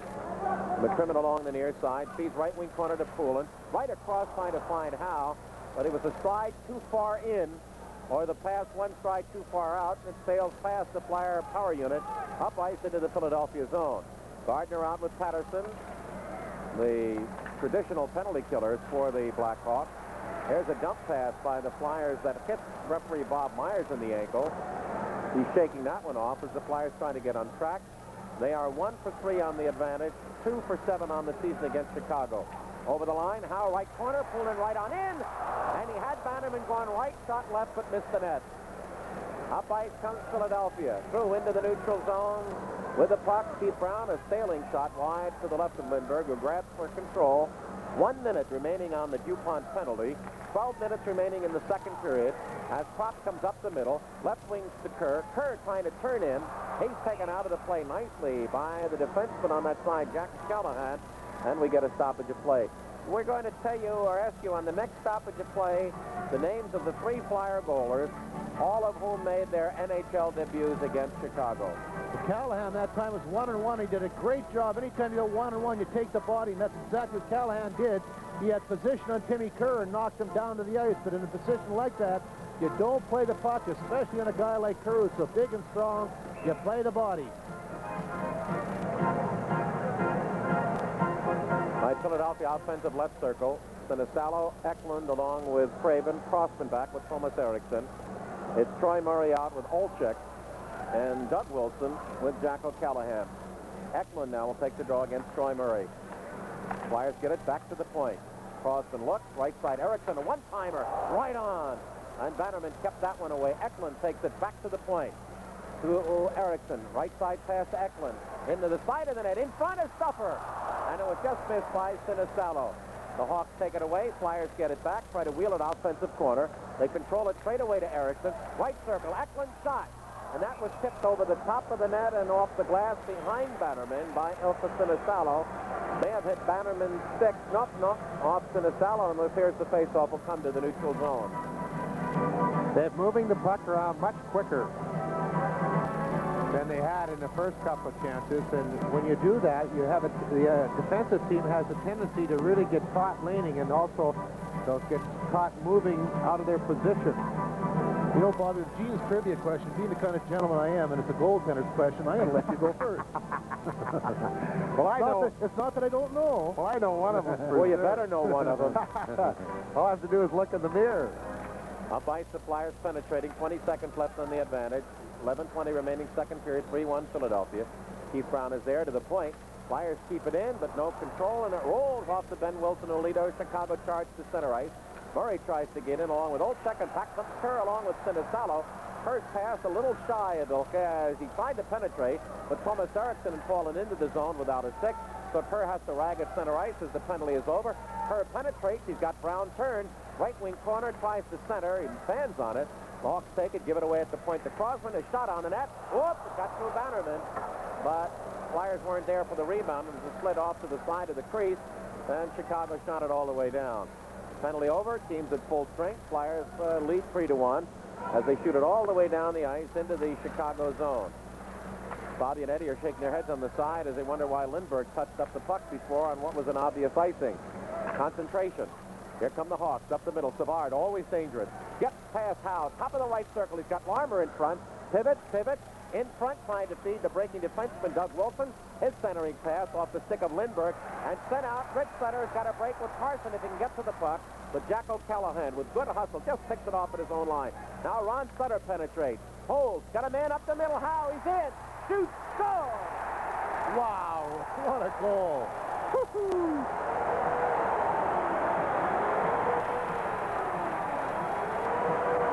You know, you just take a look at hard work and hustle, and Ronnie Sutter makes that whole play happen. He just keeps after the play, and Chicago just seemed to relax, and it looked like they had the puck out of danger, but Sutter just made that nice move, dropped it for Howe. Now the fine move to the forehand. He had Murray Bannerman on his knees and praying, and there was really nothing he could do about it, as Howe makes that perfect move to the forehand. 90% of the time, that player will go to the backhand. This time, Howe goes to the forehand. The Flyers have a 4-1 lead. Ronnie Sutter, what an excellent play he made to set that up. Assist number 14, Ron Sutter. Now from Ron Sutter at 9:57. And it's 4-1 Philadelphia. Now the Flyers break again. Brown has Thomas Eriksson as right. Headmans it off the right boards in behind Bannerman. Eriksson is there, but the Hawks get to the puck. And it's fed by Jack O'Callahan to his own left wing side. Kicks back behind the Chicago net. So O'Callahan goes to Rick Patterson, who's trying to get some offensive play, and they give it away to the point. Thomas Erickson is shot in on the net, and Bannerman steers to his left.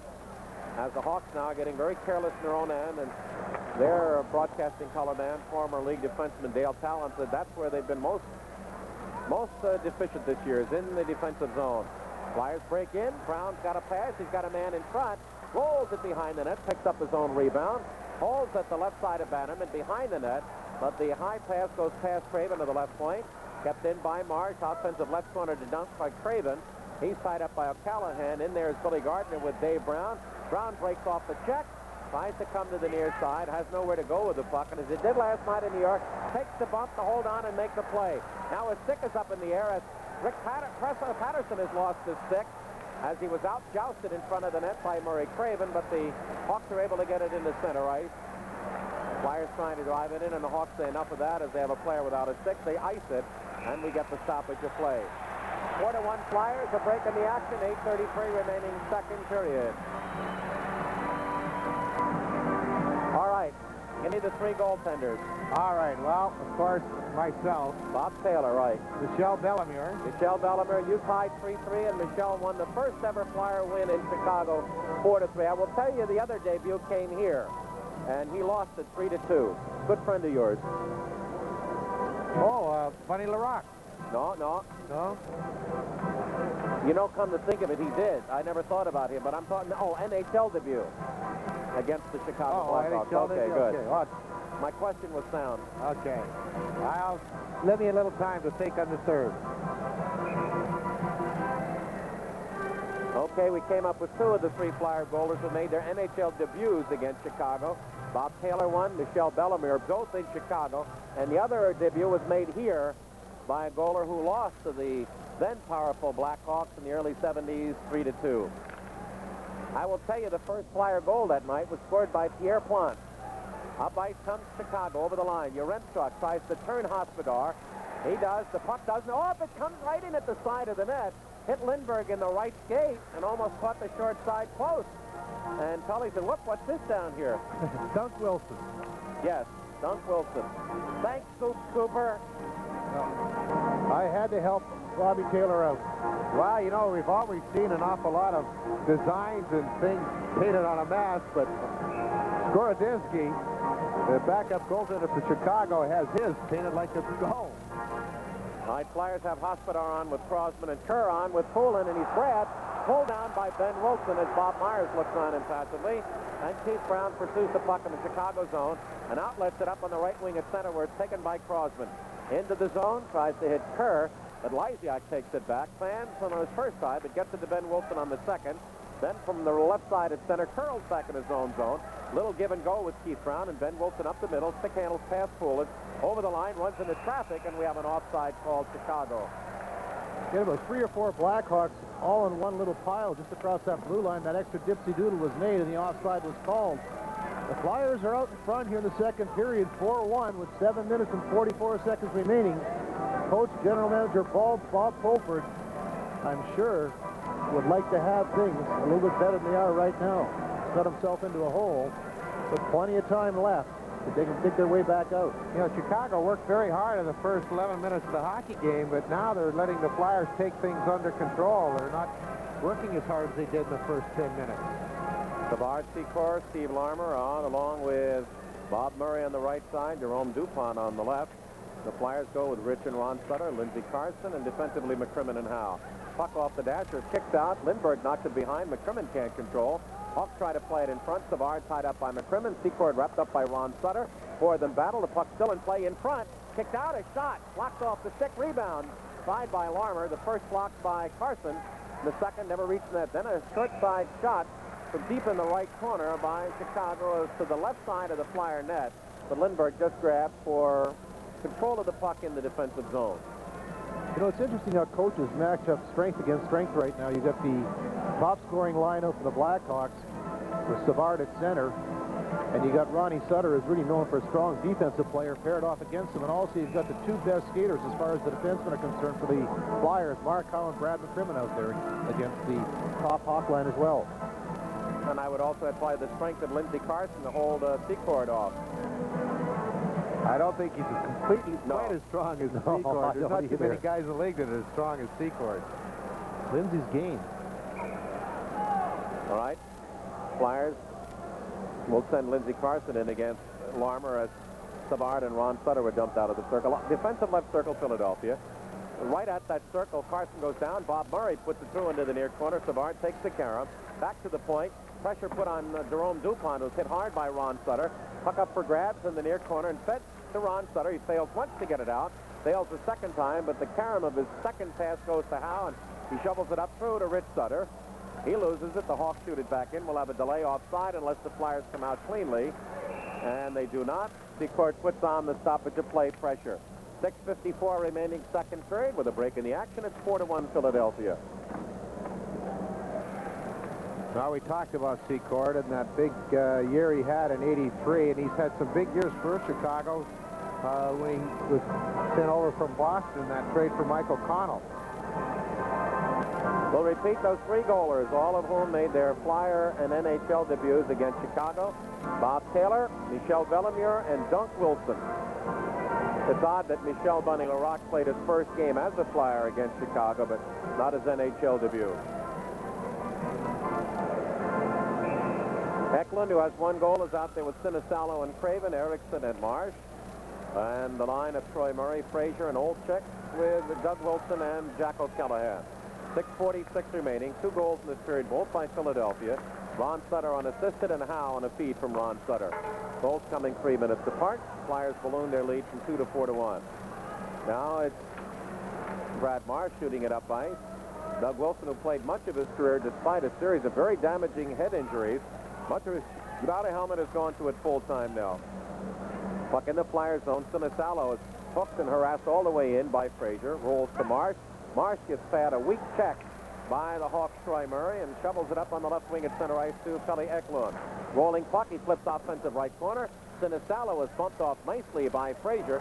Nice hold in there by Doug Wilson to pull Pelle Eklund's forechecking. He's able to get it through to center ice. Eklund there now drives it where it's taken by Doug Wilson. Up through at the Flyer line to Troy Murray.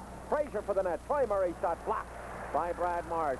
And Pelle Eklund takes the rebound and just flips it into center ice as we have 5:45 remaining in the second period.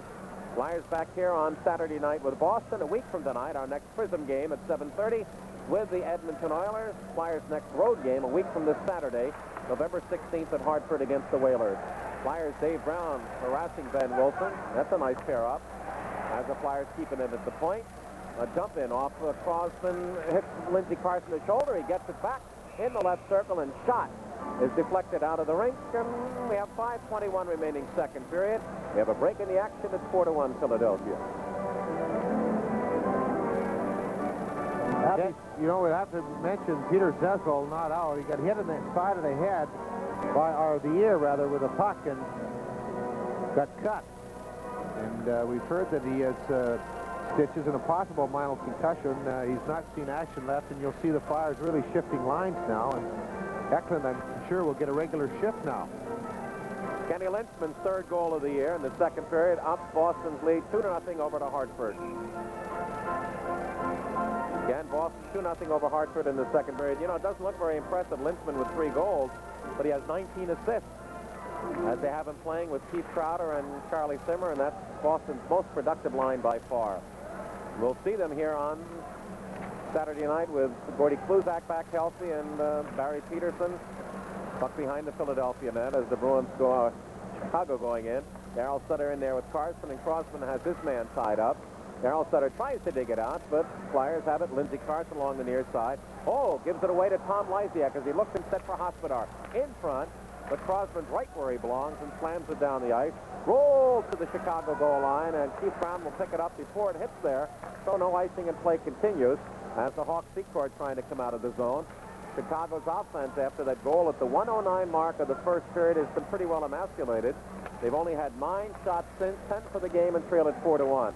Outlet pass at center, taken by Kerr, pivots on the offensive side at center, and drives it into the Chicago end.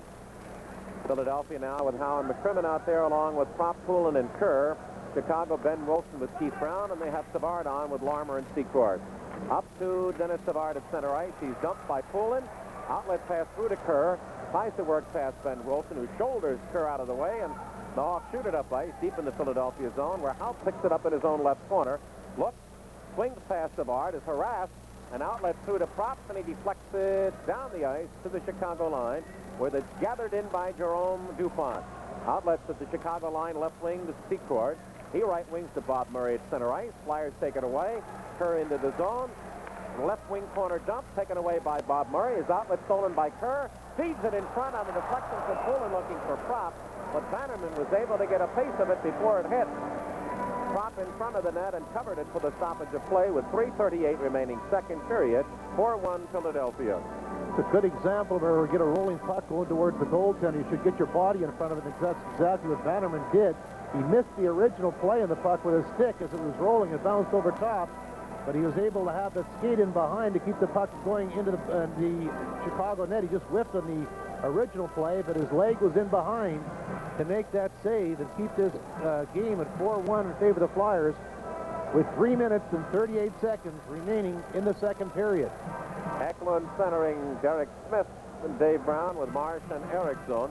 Doug Wilson out along with O'Callahan, and it's Gardner along with Mark Bergevin and Rick Patterson. Puck behind the Philadelphia attack net, right out in front. Turnaround shot by Derek Smith is smothered by Jack O'Callahan before it got to Bannerman. Flyers along the near side, see the Hawks play it at center ice. Patterson knocks it down, but no control as he's bumped off by Eklund. That allows March to seam up on the left wing at center. Offensive right corner dump. Brown takes it, tries to shoot it in on net. Shanks it behind the net, and it's picked up on the far corner and sent by O'Callahan to center ice.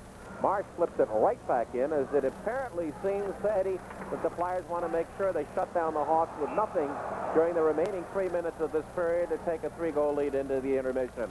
We have a break in the action, 4-1 Philadelphia with 2:59 remaining in the second period. Well, it was in my imagination, or is it I think the Flyers are dumping the puck in the defensive zone of the Blackhawks more than they have throughout the year. On the power play, they're dumping it in, and also in their even strength, they're dumping it in. It appears that Mike Keenan wants him to get that puck. You know, a lot of times when they have that player or play at the blue line, when everybody knows exactly what they're going to do, you're going to be able to react to it. I guess they feel that if you pressure the Chicago defense, that they're going to be able to enforce more turnovers. Keith Allen, Bobby Clark, Bill Barber, and Bernie Perrant. Boy, what a lineup there. Yeah, you aren't kidding. Another defenseman alongside of him, Keith Allen. Hard to believe that the guys with whom you played are now in the old fogies section. Well, 2 of them are in the Hall of Fame. 2 other ones should be. Yeah. Keith Allen and Bill Barber. Yes, indeed. I don't think there'll be any question eventually. O'Callahan, as the Hawks try to come out of their zone. Olczyk is stopped. Frazier trying to roll it in. He's tied up by McCrimmon and Sutter, but there's Olczyk taking it into the offensive corner. Shovels it back to Doug Wilson. His point shot, look out in front. Shot over the top of the net. Beautiful effort by Savard. Comes out in front.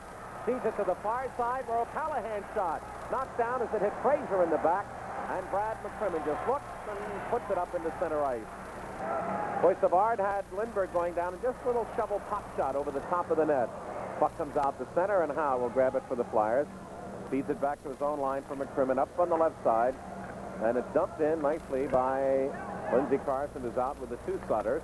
2:10 remaining in the second period. Flyers scored at the 6:06 mark at 9:57. Ron Sutter and then Howe, and they were been very happy since then to totally shut down the Chicago offense.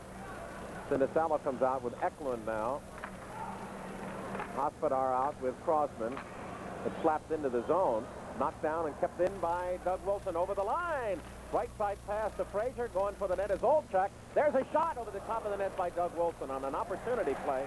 And Lindbergh on the rebound. Karam off the backboard. Falls on it to the right side of the net for the stoppage. Boy, I'll tell you, you have to force yourself to concentrate. You have to force yourself to be in the game at all times. And that's what Lindbergh is doing at this point. Chicago's only managed 11 shots on goal, 6 the first period, 5 here so far. And when you're not getting tested, you're getting 1 shot maybe every 3 or 4 minutes. It's tough to keep your concentration. It's also you're cold constantly. You have to almost seem like you want another warm-up after every period. Remember, once the Flyers shut out Toronto, and they at least had only 10 shots, and Perrant came in and feigned indignation to the team and said, "What's the matter? You got no confidence in me?" Hawks attacking. Lysiak over the line. Breaking for the net is Yaremchuk. Tried to use Yaremchuk as a screen, but shot and passed wide of the net. Hawks take it. There is a play in front. Blocked off again from Lysiak, this time by Crosman. He flips trying to come out. The Hawks keep it in aggressively behind the Philadelphia net. Lysiak in front. Quick shot by Sutter from right in at the crease to the right of Lindbergh, who smothered it. And play will stop with a minute 13 remaining second period. 4-1 Philadelphia. Well, Lysiak made that play from behind the net, and Sutter was there waiting for it, took the shot, but goaltender Pelle Lindbergh was over there taking away the angle that Sutter had. The play was made on the backhand. Sutter was right on the doorstep, took that shot. Doug Crossman was quick to arrive in the scene to move him out of the way, but Lindbergh was there. There was no room for the puck to get by the Flyers goaltender. He made the save, fell on the rebound, so with a minute and 13 seconds remaining in the second period, Flyers 4, Chicago Blackhawks 1. Interesting to be in the right position. The Flyers have won 8 in a row, have only lost 2 of 12 games, and they only have a 4-point lead. Chicago is 4-7-1, and they're only a point out of first place in the really struggling Norris division, where all 5 teams are under 500.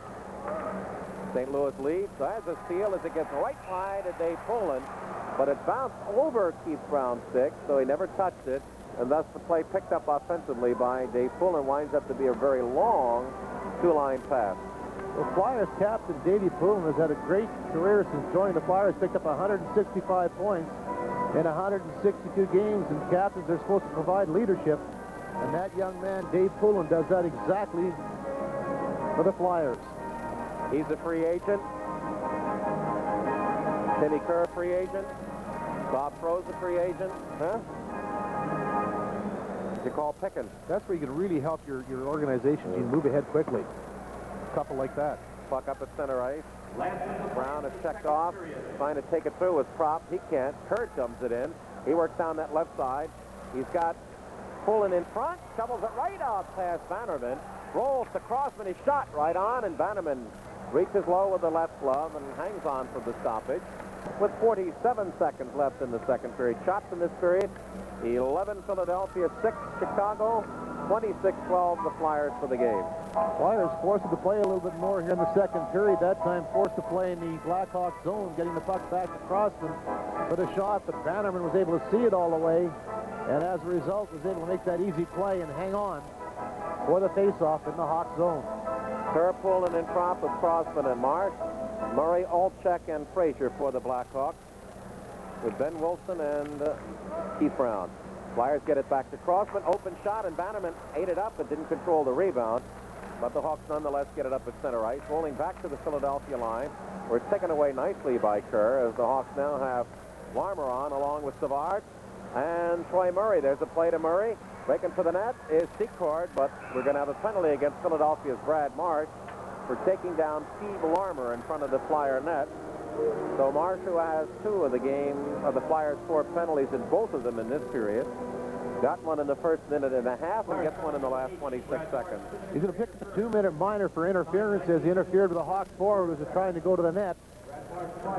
Time of that penalty is 19 minutes and 34 seconds of the second period. Brad Marsh, 2 minutes for interference, so the Blackhawks will have their 4th power play opportunity of the game. The faceoff will be taken inside the Flyers zone to the top of the circle to Pelle Lindbergh's left. Marsh 42 minutes on the air as the penalties in the game are even at 8, or even at 4. Hawks are 0 for 3 on the night, 1 for 8 on the season against Philadelphia, and overall against the league, they are now 9 for 59. Their leader on the power play. And then that's Kurt Frazier, Larmer, and Savard, all with 2. Flyers get the draw, and here comes Poulin, Prop, and Howe, 3 on 2. Over the line, Howe has nowhere to go and wheels it around behind Bannerman. With 10 seconds remaining in the period, the Hawks have 1 thrust perhaps up ice. Has a nice effective job, slows them down, and all Secord does is shoot from the neutral zone, trying to get something in on a Hoper shot. It's wide as we come to the end of the second period. Ron Sutter is second of the year at 6:06 unassisted, and then Howe's third from Ron Sutter at 9:57. Flyers score both goals, 2 of the 3 penalties in the second period to Philadelphia, and the second will have a minute and 26 seconds to run over into the third period. Shots, 12 Philadelphia, a game total of 27, 6 Chicago, a game total of 12. We'll be back with Bobby Taylor downstairs and his Flyer guest, after we come back from these very significant words.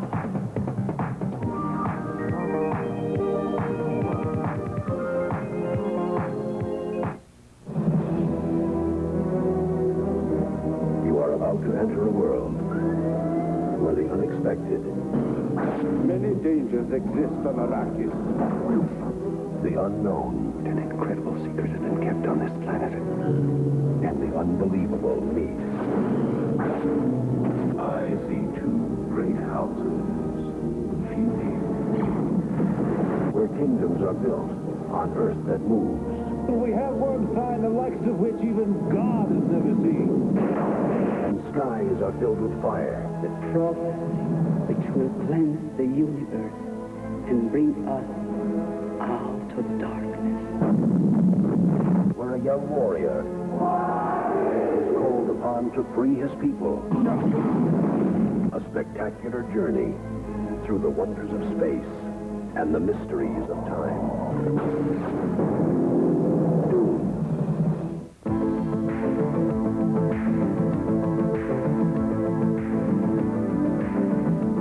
Most burglars steal money or jewelry. This one stole a diary. The odds against a crook being sensitive enough to get into your diaries is about 1 billion to 1. I know he's reading them. I can feel him turning the pages. I was just getting off on the fantasy. Something happened tonight, didn't it? Pretty tight. You got that look like something happened. Now he's going to use what he's learned from it to steal her heart. What the hell's in this book?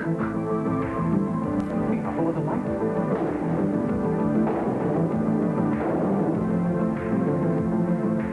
Anything you want. Any way you ever imagined it. Deep apart.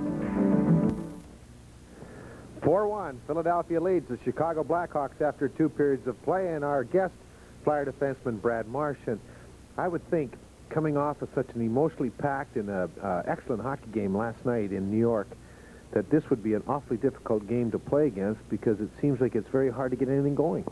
Exactly. Last night, with Teddy Sater coaching his first game against us in Madison Square Garden, that says it all. That was a great game, not only to play in, but to sit on the bench and watch. And tonight, it's tough to get any momentum going. We're dumping it in, and it seems our forwards are forechecking them in their defense, are coughing the puck up, and Ronnie Sutter got a great goal this period just by, outworking them, and that seems to be the case in all areas of the ice tonight. Is it tough coming back when you play the night before? You're getting older now. We got such great travel in our division, and like we were back in bed at 1:30 last night. We just bus in and bus out, so that's not too bad. Like you say, I'm getting a little older, but we'll keep that a secret for a couple years. Brad, Chicago's the type of club that you really don't know what they're going to play like. In Chicago, of course, you can expect it because the crowd gets behind them. But when they're on the road, they can be very, very good, or, like tonight in that second period at least, very, very bad. Before each game, we have a meeting, and, we have their lineup up on the chalkboard, and everyone always takes 5 or 10 minutes, and they look at it, and you go over in your mind what moves a certain player has, or if he's fast or slow, or if he's got a good shot, a slap shot, or whatever. They've got an awful lot of talented players on there, but like you say, sometimes they go and sometimes they don't. I don't know exactly what's wrong with them, but, we only have them 4-1, and like I did say, they have an awful lot of talented players on that team, and if we let up and they get a quick one at the start of this third period, we could be in for a tough game, so we have to be on our toes. Dennis Savard, of course, such a great offensive threat for Chicago, or whoever he would be playing for, but do you tend to back up a little more and make that turn a little quicker when he's got that puck? Oh, definitely. When you see him coming down on you, because that guy is, I think, one of the trickier players, if not the most tricky players in the league. Wayne Gretzky beats you just on his smarts, on his overall puck sense, but Savard, he can turn you inside out and then turn you right back the right way again. But he's such a great player, and whenever you're out on the ice, it's just not one defenseman trying to key on him. It's 5 guys got to shut down his skating lanes and whatnot. And so far, we've done a good job. The Sutter line's done a great job on him. I would think, too, that that's the type of line that would be very difficult to play with, because you have, as you say, Savard tricky. You've got Secord, who has unbelievable strength. and then Larmer, who is so deadly when you get him in the slot. Definitely. When you put, it's a general manager's dream there. When you put together a line like that, you always want to have someone tough on your team, and when that tough guy can score 40 goals, if he stays healthy the whole season, that's, like I said, a general manager's dream, and that is probably one of the better lines in hockey. Getting back to yourself, 4 defensemen most of the time. Mike Keenan's gone through the first 12 games. I've asked Crossman, I've asked McCrimmon, and I've asked Howe. Has that surprised you? Does it surprise you? Yes and no. Everyone always talks with Mike during the summer, and he said the first couple games he felt every team would be gearing for us, and they'd be on such a high to play the Stanley Cup finalists or the Philadelphia Flyers that he wanted to go with 4 defensemen to make sure things were just going to click right for us the first bit. And it's great for us. It's kind of unfair for Thomas and Eddie because they worked just as hard as we did, in the off-season conditioning and through training camp. But the last 2 games Thomas and Eddie have played, and they've played well. And it gives us a bit of a rest because even though we like to play as much as we can, it's ridiculous to think that we can play for 80 games with 4 defensemen, especially what happened last year with Brad McCrimmon getting injured. We need someone ready to play, and if we're going to play 6, those are 2 excellent defensemen to have in the lineup. Back-to-back games would be welcome, too, I would think, in the second half. Oh, definitely. Our division, I noticed looking at the schedule, has some back-to-back game with the Islanders in Washington, and it's not only just playing every other shift, it's such an emotional game because it's our division, and the Islanders, they're, for years and years, have always been the team to take the wind out of our sail, and now I think we might have the upper hand on them, so we need all the help we can get. Well, Brad, thanks very much for being my guest, and good luck in that third. Okay, thanks very much. Brad Marsh, our guest. Flyers leading Chicago 4-1. Now, with a visit with Hawk defenseman Bob Murray, let's go down to Prism Sports and Mark Zumoff. Mark? All right, Chief, thank you, and good evening once again. Welcome back to Prism Sports for the second intermission. Flyers leading it after 2 by a score of 4-1 over Chicago. By the way, late word on Peter Zezel hit, I guess, with a stick or a puck in that first period. 3 stitches right above the ear here, almost near the temple. Taken to the hospital just for some precautionary x-rays. Make sure everything's all right with the noggin. He will not be back tonight. Bobby Taylor and Eddie Van Emp, though, will be back. They will recap the big moments of that second period in just a few moments. Stay with us. Only one other NHL game tonight at Adams Division Battle. The Bruins leading Dave Payson his second, Kenny Linseman his third of the season. As impersonal as it sounds, players are pieces of property in a sense. They can be traded at a moment's notice, and rarely, really, does a player go through his career with just one team. But this morning, Prism's Ken Adelberger spoke with a member of the Chicago Blackhawks who is in his 11th season with the same team. Ask anyone to mention some Chicago Blackhawks players, and the typical answers would revolve around Tony Esposito, Bobby Hull, Jim Pappen, or Stan Mikita. Mikita currently holds the Hawks record for most seasons with the team. He played for 21 years in Chicago. On the Hawks' current roster is an individual who, for 11 years, has also played a lot of hockey for Chicago. He's defenseman Bob Murray. Though he still has 10 years to go to catch Mikita, and at age 31 that would seem unlikely, Murray is still surprised at his longevity. Oh, it's very surprising in today's game. I've just been very lucky, very fortunate, and I'm happy, and it's great to be here, and I just hope that I can finish it. You've been in the game for 11 years. I imagine you've seen quite a change with one team from that perspective. How have you had to adjust, perhaps, from when you came in as a rookie into what the game is now? Well, I came in at the end of a very good era, of the Hulls and the Mikitas, and I came in with a very great hockey club with a great defense, and there's a lot of dry spells in Chicago after that, as you know, here in Philly, and we just it was a very physical game in those days, and now it's still physical, but the game is the speed, I think, has just increased greatly, and the passing and the puck control game is, it's what's one of our biggest problems right now. We're not doing that very well, and other teams just seem to control the puck all night long. Has it gotten too fast? Are there nights now when you come off the ice and you're just totally drained because the skating has been a real quick pace? Oh, some nights, 3 games in 4 nights, and then play some teams that really skate well. It gets very difficult, yes, but I think that's age more than anything else. Tell me a little bit about your Chicago club this year. Well, we haven't changed at all from last year in the playoffs, and Mr. Fulford took over. We're really basically the same club. There was no surprises in training camps, and no young kids really came along and took any jobs, which I think is has hurt the hockey club. Like, there was no pushing for jobs, or, you know, no competition, really, and we're off to a very sluggish start. We're just not doing the things that, you know, you have to do what your club is meant to do. You have to play the style that the guys, you know, are best at. You have to go with what you do best, and we're not forechecking right now as well as we should have. And we have some big guys who control the puck in corners and things, and we're trying to be a little bit too much of a finesse team right now. It's just not working right. And it's a shame, because you're in a division that if you can come off to a good start, you can really separate yourself from the pack early. Oh, if we would have gotten off to a good start, definitely. I don't think there's anybody over 500 in our division as of last night, with St. Louis getting beaten. You know, it's our own fault. We had chances at home. We didn't play a lot of real good clubs. You know, we had Philadelphia once, and Boston once, and Washington twice. But other than that, we haven't played a lot of real good hockey clubs. And we're just, as I say, we're not working as a team right now, and we're not doing the things that we do best.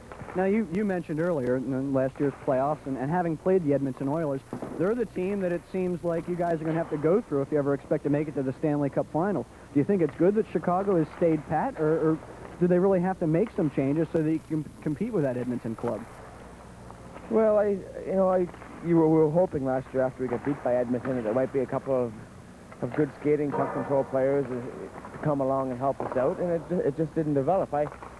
I really believe last year in the playoffs we were very unhealthy at the point when we played Edmonton. We were not. Our defense was just down to, there was one healthy guy and one so-so healthy guy, and we have to, you know, I'd like to try with a healthy defense, and hopefully if a change has to be made, I'm sure our management will make it, but we've got to get everybody going first to see whether we have to do that or not. Bob Murray of the Blackhawks. In case you're just joining us, Murray's team is trailing right now after 2 periods of play. Flyers leading it 4-1. Highlights and third period action all coming up. Pity the poor Toronto Maple Leafs. 1-11 so far in the young season, and really going nowhere fast in the sub-500 Norris division. Last night the Leafs lost at home to the Islanders. New York's Pat Flatley really killed them with 4 goals. So let's take a look at some of the action last night at Maple Leaf Gardens. Here's Flatley, actually 4 goals and an assist. Here with the Leafs leading 2-1 in the second period, it's John Tonelli to Flatley with the second goal of the night. Then on the power play, good passing between Tonelli and Flatley again. The natural hat trick puts the Islanders up by a score of 3-2. The Leafs came back and they tied it, but once again it is the Tonelli-Flatley connection hooking up, put the Islanders up. Toronto came back, tied it at 4 in the third, but it's Flatley again, this time assisting Pat LaFontaine with the game winner as the Islanders won it by a score of 5-4.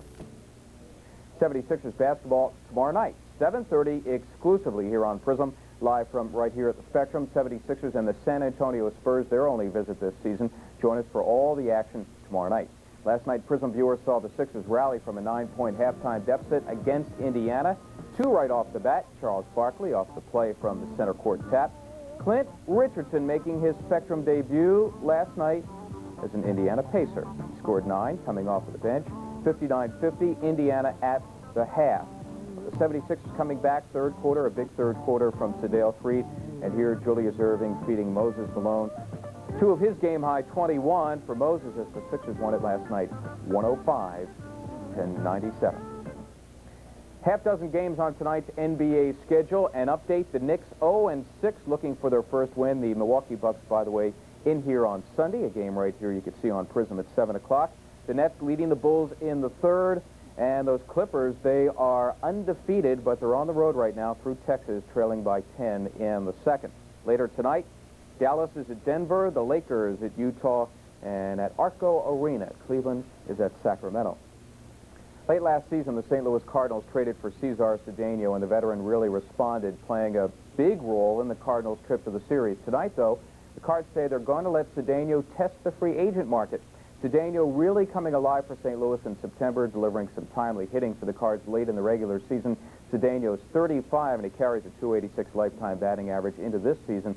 The Cardinals also, as expected today, announcing they would not offer a contract catcher Darryl Porter or utility man Mike Jorgensen.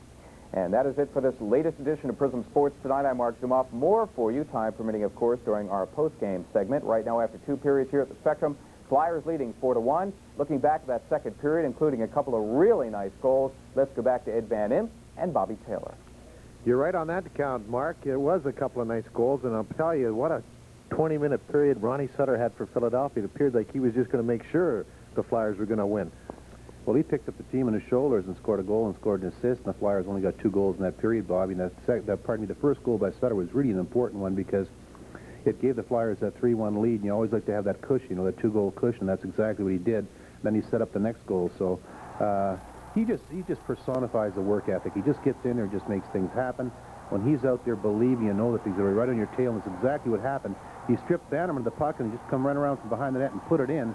But on that play there, you can't have both defensemen and your goaltender in behind the net. If you do, someone's got to tell the goaltender somebody's right on him. He does not hear anything. He handles the puck, and Sutter just kind of overpowers and comes around the backhand, just stuffs it in. That was Sutter's second goal of the season, and also is a big one for the Flyers. You know, maybe that is the type of play that when we asked Daryl Sutter and you ask people why this hockey club is not doing better, it just seems like they're not thinking out there. Well, I'll tell you that you talk about the physical aspect of the game, and you hear an awful lot about the mental aspect, and I think they're almost 50-50. If you're in shape and your head's working, you know, you're ready to perform out in the ice, and if you're not ready mentally as in that play like that they just Sutter's play anyway in that goal, you've got to communicate with your goaltender. Instead of both defensemen being behind the net, one of the defensemen should be yelling at the goaltender. He's right on you, out in front of the net. If you don't communicate, you know, goals like that go in. You can't give up soft goals like that. If you do, you're not going to win too many hockey games. Well, we talked about the power play, and it's starting to get a lot better over the last couple of games, and the Flyers have worked it quite well in tonight's game. In fact, Howe and Poulin almost connected. Well, I'll tell you that the success, I guess, for power play is they're going to make that big play, and that's exactly what the Flyers are doing. You got the quarterback here now. Howe's got the puck. He moves up ice, crosses the blue line as they're backing in, is able to control the puck, get it across, and all of a sudden, Davey Poulin's moving into the side, tries to come up in front of the net, but Bannerman was able to stay there and make that, not the save, but Poulin shot wide. But again, the whole play developed with the quarterback, Howe, making the play happen, but Poulin, with a great set of wheels going around the outside, was almost there to capitalize. That's what that speed will do for you. If you collapse in that middle, that leaves the winger wide open. It makes it an awful lot easier. The whole game of hockey, I think, you skate, the better you skate, the easier the game. Flyers are getting their work going again in the second period, and they've really took a commanding lead in the shot totals. I believe 27-12, the totals after 2 periods. But plays like we just witnessed with Mark Howe and Dave Poulin, Howe, again, puts the Flyers up. But this time, Ronnie Sutter makes the play. And, boy, what a play. Boy, I'll tell you, it's a beauty. You're just going to use in your annual highlights. He just moves to the inside. He's hanging on. Here comes Howe. He just drops it around, shields the Hawk with his body. All of a sudden, Howe's 1-on-1. Makes the fake, freezes the goaltender, goes to the forehand, wide open net to give the Flyers the 4-1 lead. Let's go up now to Gene Hart in a scoring summary. And the numbers again. Brown gave the Hawks the lead early on. Eklund and Kerr giving Philadelphia 2-1 lead after 1. Then, as Bobby and Eddie described, Ron Sutter on assisted at 6:06 his second. Howe from Ron Sutter his third at 9:57. 4-1 Philadelphia, 27-12 the shot for the Flyers. The penalties are even at 4, and a penalty to Brad Marsh is 1:34 to run into the third period. The other game, Boston on a first period goal by Dave Pastine, one in the second by Kenny Linsman, lead the Hartford Whalers going into the third period 2-0 as Bob Myers, the referee, looks on with his cohorts Wayne Bonney and Ron Asselstein. Bruins will be in here Saturday night at 7:30, and a week from tonight at 7:30, it'll be the Edmonton Oilers. Tickets remain available for all Flyer home games, including this Saturday's bash with the Bruins. You can get them here at the Spectrum, all showcase stores, or Ticketron outlets throughout the Delaware Valley. Flyers will be defending left or right with the Hawks behind their own net, and they've got to come up with offense. Doug Wilson out there along with Bob Murray and Secord, Larmer, and Savard. Hawks flip it in. They go against Propp, Poulin, and Kerr with McCrimmon and Howe. Puck behind the Philadelphia net.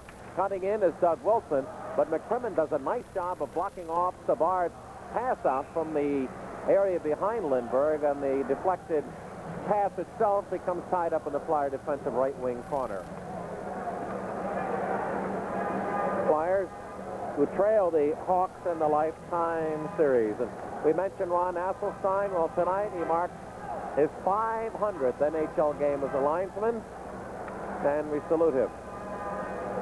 500 anything is a challenge. Ron Asselstein. Flyers get it at the left side, and Propp just backhands it up the ice, gathered in by Murray. Controls the rolling puck at his own right boards and gets it up through to Steve Larmer. Trying to headman Savard as the Hawks have to sing big play as they trail by 3. that as they hit the flyer line with a little bit of rough play there, we have an offside called against Chicago. With 53 seconds remaining on the Marsh penalty, we have Lysiak, Sutter, Troy Murray with Ben Wilson and Keith Brown, the unit for the Blackhawks. Flyers will go Prop Poulin along with McCrimmon and Howe. Boy, you certainly look different coming up one flight than you did last year when you had to go up 9. Isn't that amazing? Yeah. It's a pleasure, believe me. If we had to keep going up there, we were going to put an oxygen tent at the top. Used to sound like the backup group for a rock singer. Hoo-ha, hoo-ha, hoo-ha. But cleared all the way down the ice as the Hawks cannot maintain pressure, and Ben Wilson, who assisted on the Chicago goal way back at 1:09 of the first period. Chicago's only lead of the night as they trail 4-1. Play jammed up at center. Wilson comes through along with Darryl Sutter going for the net. They feed Brown. His shot on. Trying to rebound it himself, but picked off instead by the Hawks. Darryl Sutter behind the net. It's cleared to the point and dumped toward Lindbergh. Hits Darryl Sutter. He takes it in the offensive left corner. Rubbed out Troy Murray in there along with Sinisala. The four battle. Out of that corner comes Darryl Sutter. He's behind the Flyer net. Comes back to the near side and a pass to Keith Brown. Fakes the shot. Goes instead to Lysiak. Top of the right circle. Into the corner. Harassed all the way in by Poulos. Penalty over, and out of the box comes Marsh. As going in is Wilson. His shot rebounded in front by Lysiak. And his shot smothered as diving across in front of the line of the shot was Brad McCrimmon as the team's at full strength. Hawks trying to maintain pressure, and finally Marsh gets it up to Sinisalo. 1 and 2 at the Chicago line. Has nowhere to go. Rolls it off on a drop pass to Erickson coming off the Flyer bench along with Eklund, Crossman, Derek Smith, and Timmy Kerr. Hawks try to clear out along the left side. Crossman keeps it in. Kerr in front. Derek Smith tries to put it in front for Eklund coming out of the left wing corner. It's blocked. In front, Derek Smith a shot. Not too far in at the goal line to the left of Bannerman. Had his shot smothered by Troy Murray, and the Hawks shoot it all the way down and will have an icing. 2:22 gone. Third period, a break in the action. It's 4-1 Philadelphia. Well, 17,211 and a sellout for the Flyers, and I think everybody's starting to pick up on the great start that this young club has had.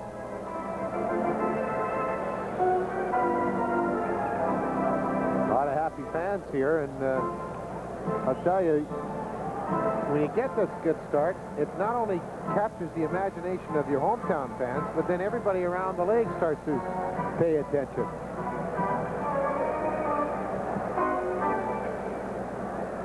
Kerr, Eklund, and Derek Smith with Erickson and Crossman offensive right circle faceoff. Lysiak out along with Olchuk and Frazier. O'Callahan with Doug Wilson. Puck goes back to Thomas Erickson. Rolls it around behind the Chicago net. It's up for grabs there, and it's picked up by Jack O'Callahan.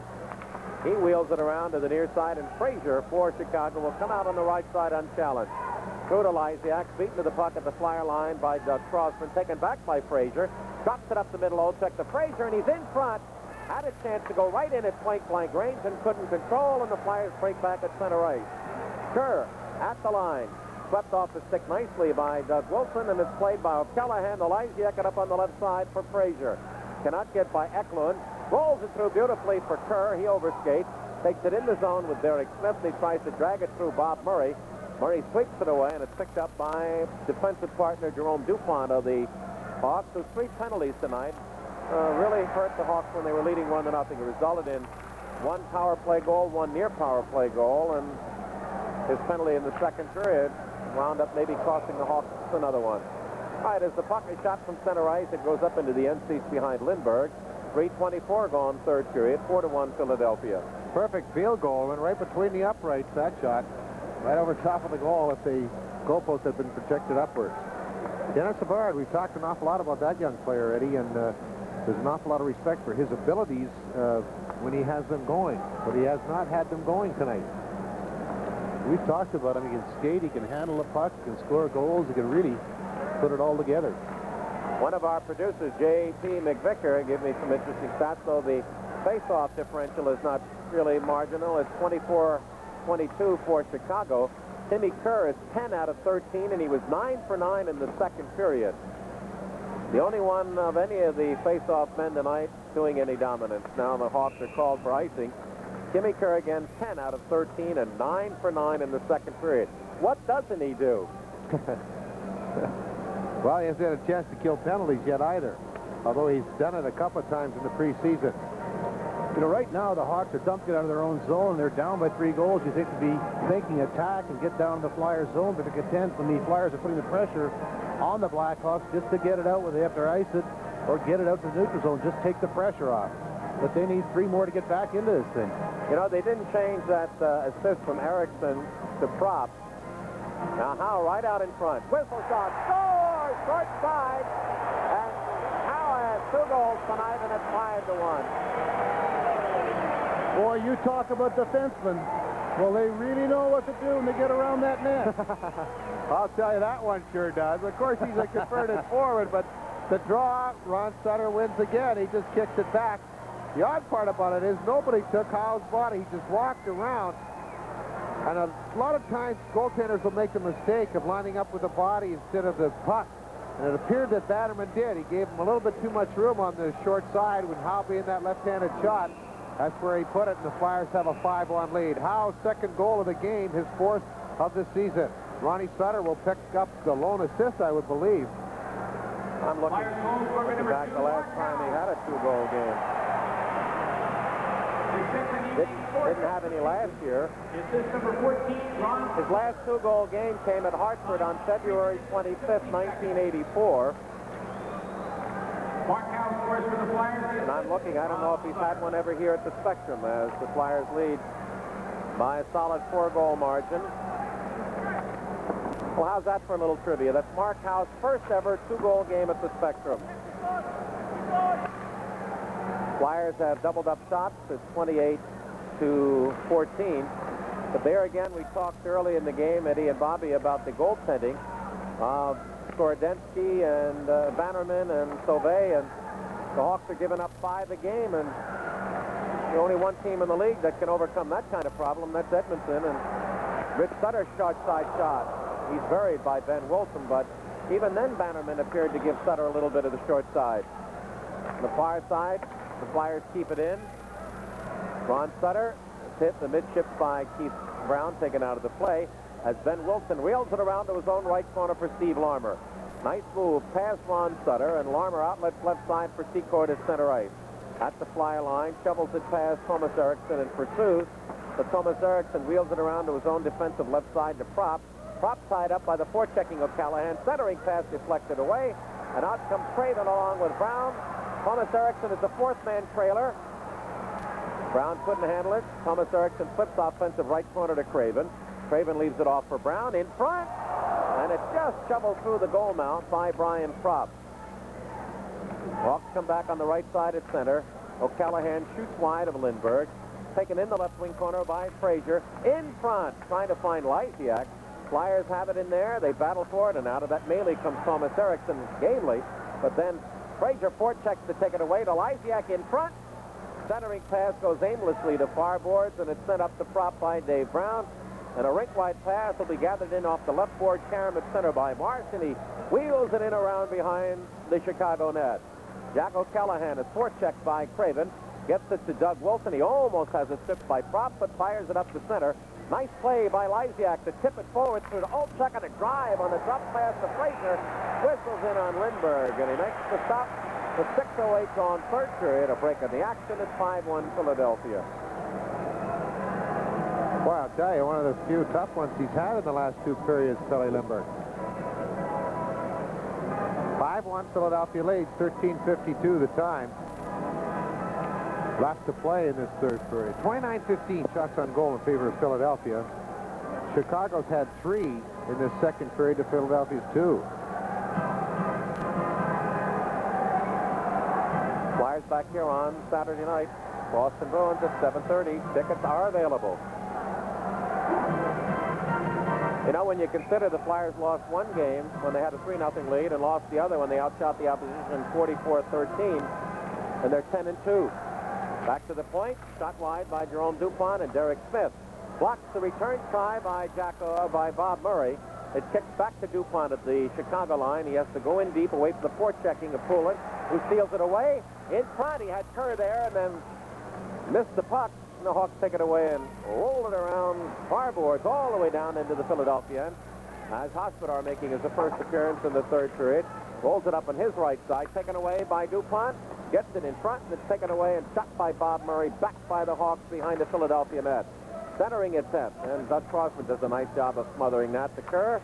And he just whacks this past the on-charging Jerome DuPont up on the far boards and into the Chicago end. Play at center ice. Nice drop pass to Frazier. He's got Murray on his right side over the line. Top of the right circle, in front. And right there was Philadelphia's McCrimmon. And here come the Flyers. Kerr with Derek Smith, 2-on-1. Kerr is hooked all the way in to McCrimmon with a drive.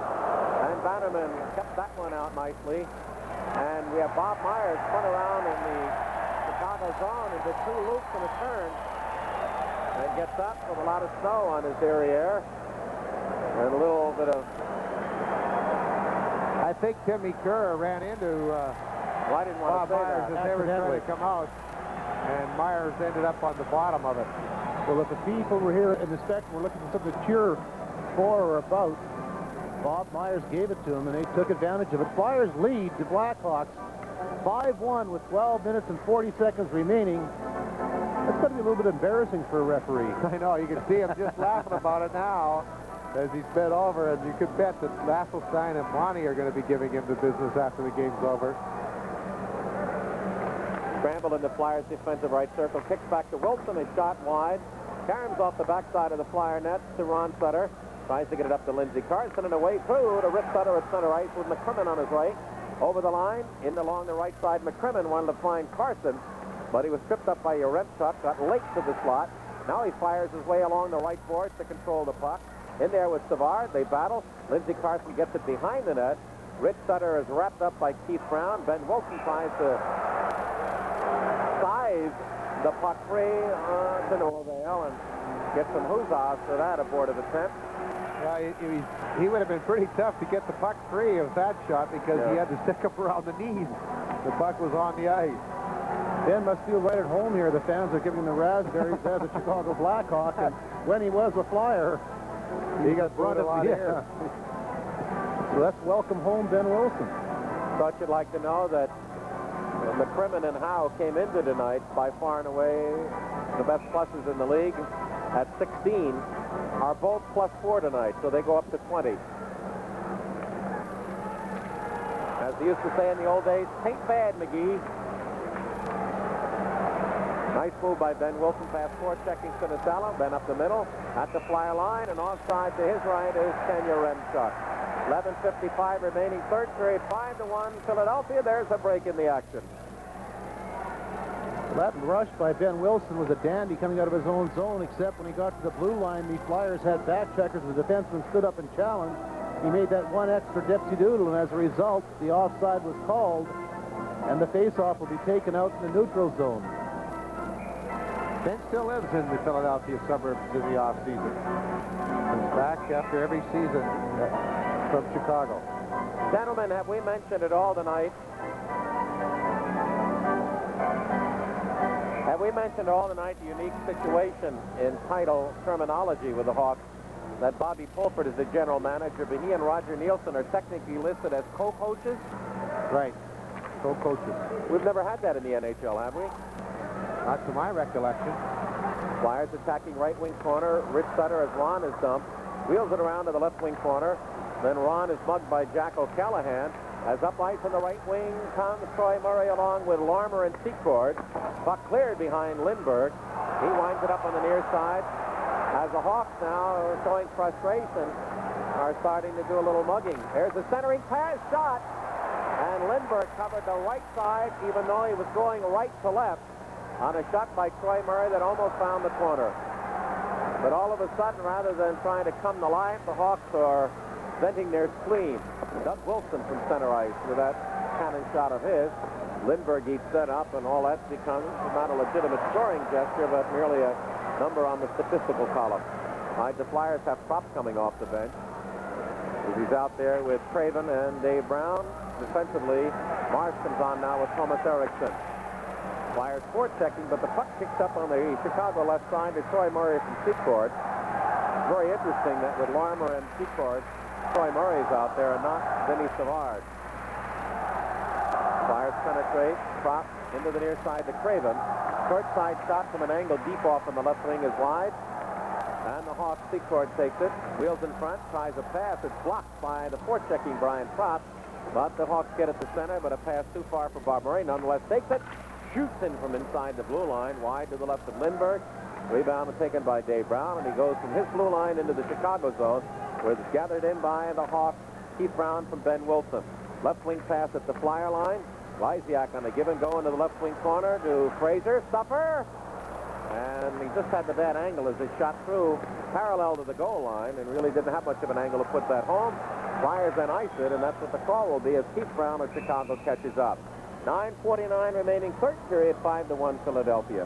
You know, Flyer defenseman Doug Crossman and a cohort of ours, Steve Coates, will conduct a hockey clinic on Monday, November the 11th at the Coliseum in Voorhees, New Jersey. If you want more information, give Hockey Central a call. Their number, 215-389-9434. That number again for Hockey Central, 215-389-9434. The hockey clinic on Monday, November the 11th. At the Coliseum, Doug Crossman and Steve Coates. Coates, going to teach how to fall down in the breakaway. Up, we have a penalty. Nope, we're going to have an icing. As the hand that went up was the linesman for the icing and not the referee for the hook by Ben Wilson against Poulin. 9:38 remaining, third period, 5-1 Philadelphia. There's a break in the action. That was a pretty good attempt at a dive by Dave Poulin, but it didn't work out at all as Bob Myers was right on top of the play, and Ben Wilson didn't really hook him bad enough. Gentlemen, I don't want to belabor it, but it was so obvious that it seemed Brian Prop tipped the shot in on net in the first period that Eklund rebounded for the score, but they haven't changed that assist yet. Well, they look at replays, only they're looking at the one from behind the net, not from the front of the net, so that's why.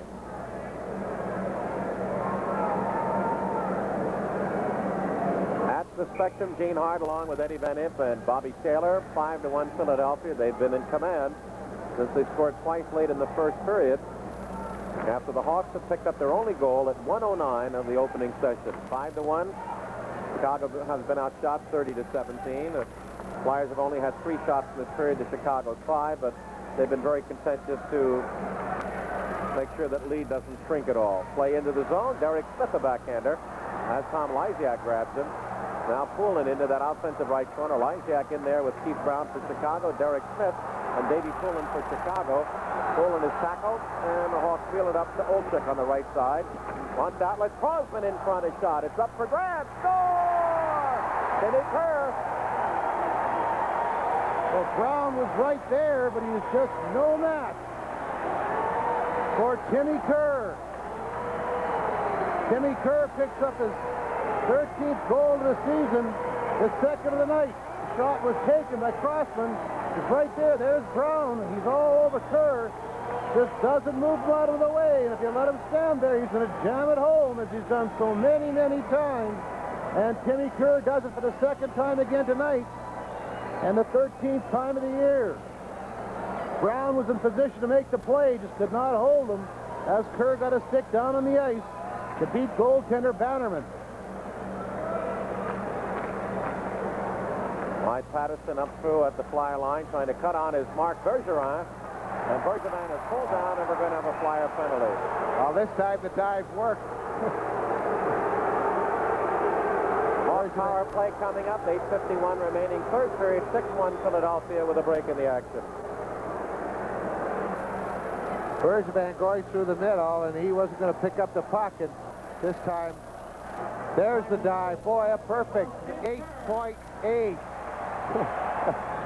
And it worked this time on Bob Myers. Poulin's dive didn't work this time. Bergevin's did, but nonetheless, Chicago get their 5th power play opportunity. Smart picks up that hooking call, and it comes at 11:09. Doug Crossman, Dave Poulin. Flyers penalty. Number 8. While the assists on Kerr's 13th of the year, Doug Crossman, Dave Poulin, 10:57 the time. And 11:09, the time on Marsh's hooking minor. The Flyers now have 5 of the game's 9 penalties. This is the first one called in the third. Marsh has 3, the last 3 called against Philadelphia. He now has 44 minutes on the air. The Hawks, on their 4th power play opportunity, are 0 for 3 on the night and 1 for 8 in 2 games against Philadelphia. These teams will meet once again as we check into our schedule. And that game is scheduled for Chicago on February the 9th on a Sunday. You know, you look at Timmy Kerr's goals this season, 13 to make. The longest one is about 10, 12 feet. All the other guys are getting hammered and pillared and diving and flashing. He just stands there, boop.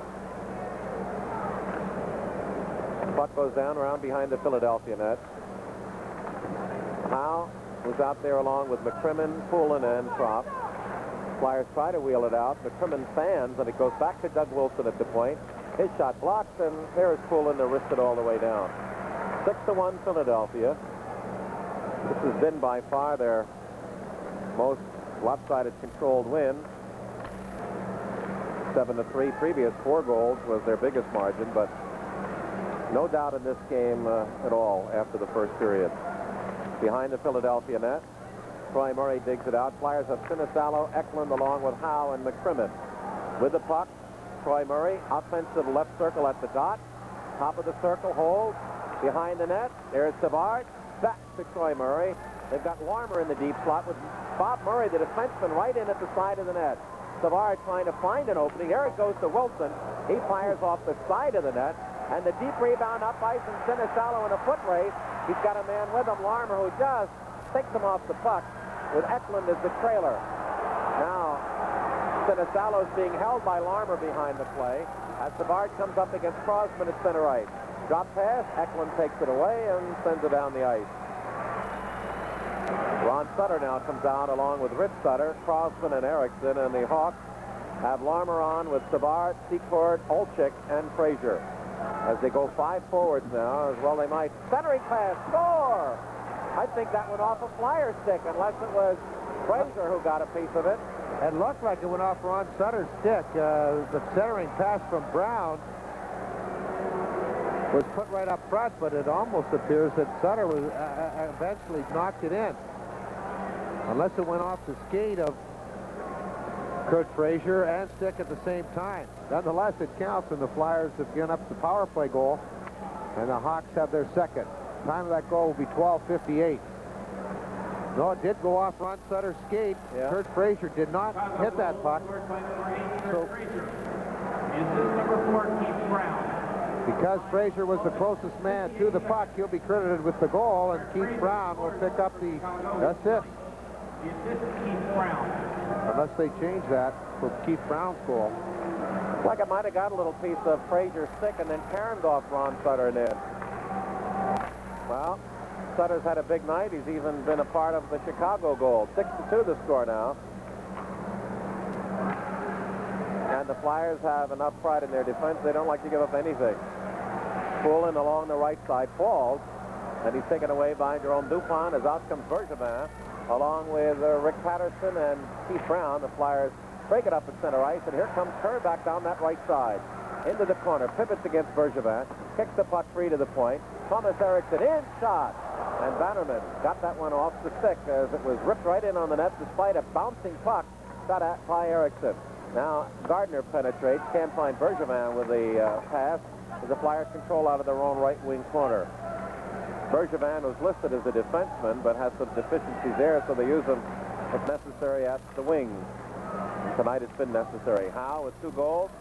First 2-goal game by my record at the Spectrum. In along to Lara Carson, his shot, and it's kicked back right to Carson by Bannerman, and then shot from the right side through the goal mouth by Carson. The Hawks take it off and ice it, and we'll get the routine stoppage of play as it's trailed in by Brad McCrimmon. With 5:41 remaining third period, Flyers 6 and Chicago 2. Flyers back here on Saturday night at 7:30 with Boston, and next on Prism, 1 week from tonight at 7:30, only appearance of the year, the Edmonton Oilers. Well, that Boston club that's coming in here Saturday night, it leads Hartford 2-0 in the third period of play. That's being played in the Boston Garden. And it's 6-2 Philadelphia here. Thanks to Earth Satellite, I've seen a few Bruin games, Bobby, and I mentioned to you it's as good a skating club as Boston has had in some time. They're using Middleton with this young Nienhuis and Peterson, and of course Simmer. There's a stoppage of play. Simmer along with Lintzman and Keith Crowder. They're getting effective use from their two big lines. A hand pass has been called, so the face-off will be taken outside the Chicago blue line. All right, they've had an assist on Howe's goal in this period. It comes from Ron Sutter and Lindsey Carson. Howe getting the goal. And Brian Propp has a 9-game scoring streak up for grabs because an assist that he apparently, or obviously, had on the first Flyer goal has not been credited. Howe keeps it outside the line, waits for Carson to come out, now penetrate. Almost got in, looking for the hat trick. The only hat trick ever by a Flyer defenseman came here in '77 in December by Tommy Bladen, who had 4, plus 4 assists, for still a National Hockey League record for points in a game by a defenseman at 8. Here comes Howe back along with Carson. He's up the middle. He's there. Look, the open net. He went too far behind. Now it's Suffer. Oh, and where is it? And he almost picked it up on just a superbly beautiful play to watch. Boy, I'll tell you, those defensemen can make it look easy, as Mark Howe just did. 4:59 remaining, third period, 6-2 Philadelphia with a break in the action. Well, I'll tell you, all he did was show a great patience. He just kept going and going and going with that puck, and O'Callahan left his feet, which enabled Howe to go wide, and he almost got that Stuffer. Murray Bannerman very, very quickly, though, got that left skate over there to get the save, and the rebound came right out in front. But O'Callahan off his feet, and Howe just keeping in control of that puck, keeping that puck. And you can right skate, Bobby. Isn't it easy? Oh, it's a lot easier, isn't it? Wow. He's able to cut so quickly as well. 6-2, Philadelphia leads. 4:59 left in this third period. Boy, what a game Howe's had. He, Ronnie Sutter. Right, Philadelphia with Propp, Dave Brown centered by Craven, along with Erickson and Marsh. Lysiak is out, along with Frazier and Olczyk. Marsh from the point, and Bannerman reached low to the left, grabbed that one, played off to Jerome Dupont, is on with Keith Brown. As up ice, Frazier stopped the neutral zone. Propp's line pass up the slot looking for Craven, taken away by Chicago. Lysiak and Keith Brown over the line, into the right wing corner. Center is in front, and the Flyers' Lindbergh, along with defenseman of the Flyers, got the stick away. Brad Marsh, and deflected it into the end seat. 4:40 remaining, 6-2 Philadelphia. One thing that always has entertained me watching Tom Lysiak play over the 13 years he's been in the league is that he does a lot of tricks and moves with his puck back to the skates and back up to the stick. And the thing is that you'll see a lot of guys do that in practice, but they won't have the courage to try it in the game. Tommy Lysiak does, and he just almost made that perfect move to go around Brad Marsh. But I think Marsh... I think it works easier, Bobby, in practice than in the game, but exactly what he tried to do is beat Brad Marsh with that play. But I wouldn't want to use it in the game too often. Well, nobody tries it. That's what I like about him. He does try. Propp into the zone. Flyers contain Craven into the slot. Propp goes back to the point. Drive by Erickson. Catches a bit of a Chicago stick, Keith Brown, and butterflies up into the corner seats with 4:26 remaining. 6-2 Philadelphia. Gentlemen, before the post-game review, the most impressive thing by Philadelphia this evening. Their ability to come back, Gene, when they really weren't at the top of their game in the first period. And it looked like they might have been tired not only physically but mentally as well after having that big game against the Rangers last night. And yet a couple of players have come through for them and lifted them up by their skate straps. While sometimes statistics tell you that the Flyers have to count on 2 or 3 players to score, the truth belies that because so many games, game after game, different players pick up. Frazier up on the left side to Olczyk. As this line has been pretty well contained, Flyers just chip it out, and that ought to be an icing if it misses Bannerman, and it does. After it is Troy Murray, and we get the stoppage of play. 3:56 left. Flyer goal scorers, Timmy Kerr a pair, Mark Howe a pair, Ron Sutter and Tully Eklund, Keith Brown and Kurt Frazier for the Chicago Blackhawks. In the second and the third period, the Flyers have pretty well had things their own way. They've grabbed control of the game in those 2 periods and really have the Hawks in trouble now.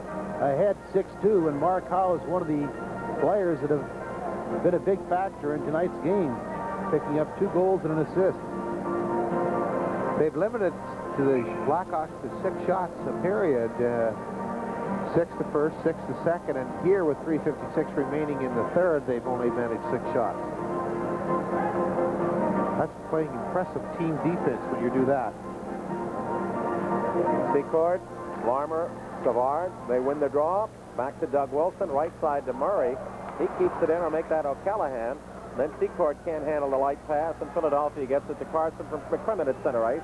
Carson on with Rich and Ron Sutter. Carson loses the puck, and up ice comes Chicago. Troy Murray tries to headman Steve Larmer. It rolls deep along the near side of the Flyer zone, where Rich Sutter gets it to Carson, and he bangs it down the ice.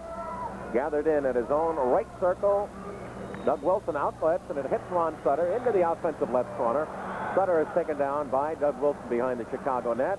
And the Hawks outlet down that left side. McCrimmon gamble. He's beaten Troy Murray over the line against Howe. Goes around behind the net. Cannot control the puck. There's Larmer playing it to the near side. Murray to Secord in front. They scramble, and the Flyers dig it out. As we approach 3 minutes to play in the game, Ron Sutter flips offensive right corner. Off there is Flint in the shallow. And just as he went to take the forehand shot on that carom, Ben Wilson dove and poked the puck free, or make that Dupont did it on a lovely cover-up defensive job. When it appeared Sinisalo, who's a real sniper, had a chance to pick a corner. Up ice comes Philadelphia. Eklund, who has scored in consecutive games now, gets into the zone. Look out! He's there with a shot. And Bannerman made the save, as there wasn't a whole lot of steam on that effort.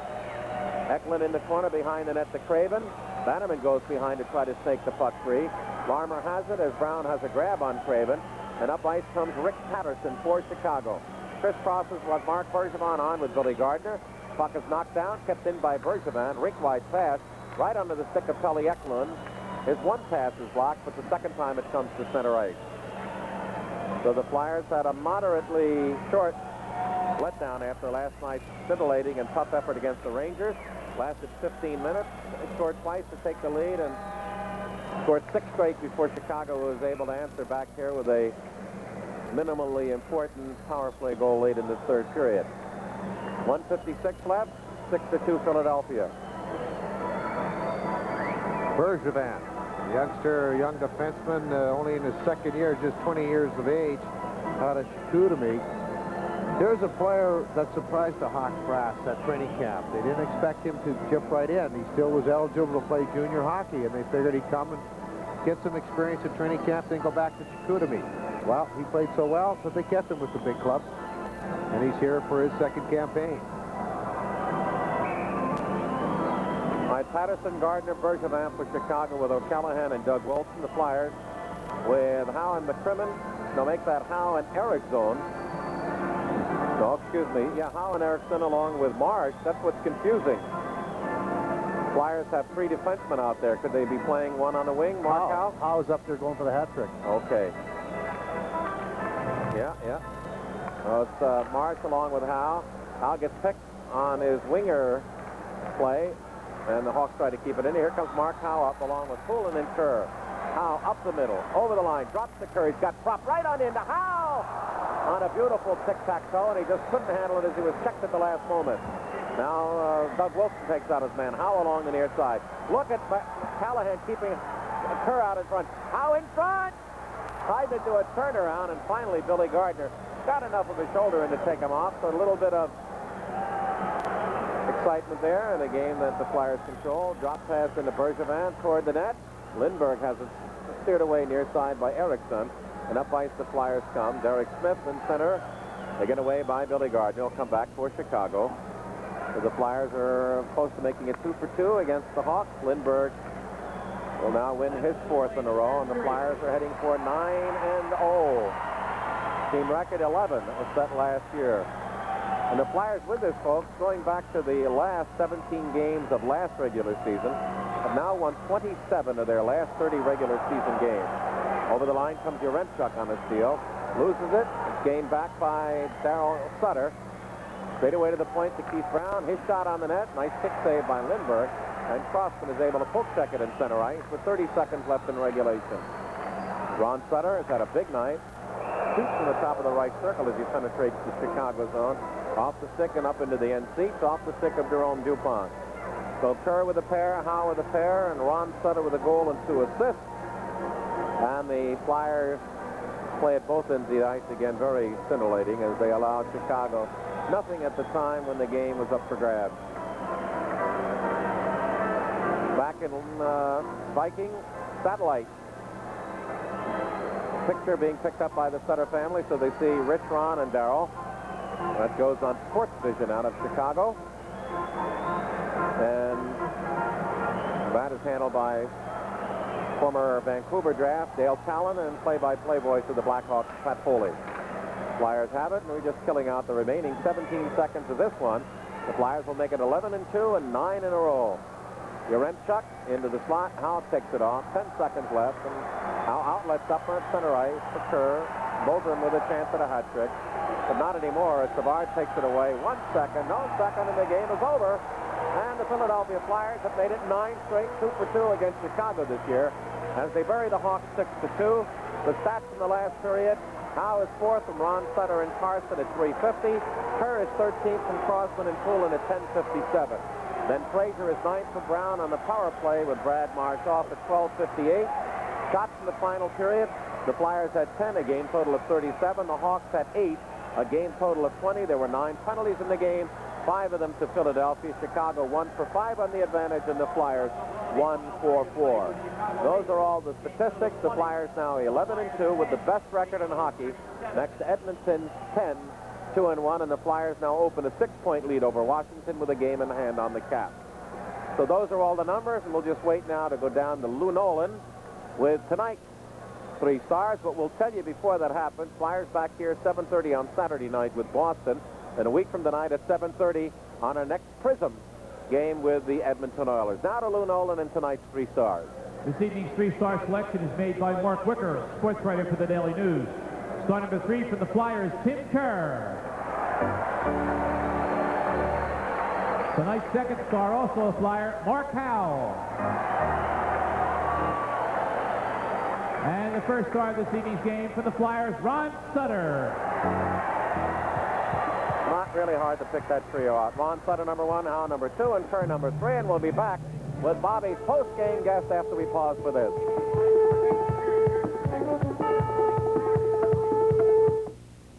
Beware the moonlights.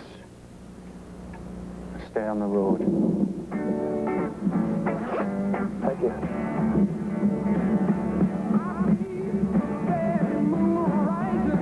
Beware the moon and stick to the road. Oops. Sounds far away. Not far enough. Come on. Jack. What? Where are we going? I don't know. I'll tell you when we get there. Okay, 'cause... You really scared me. But if he survived an attack by a werewolf, wouldn't he himself become a werewolf at the next full moon?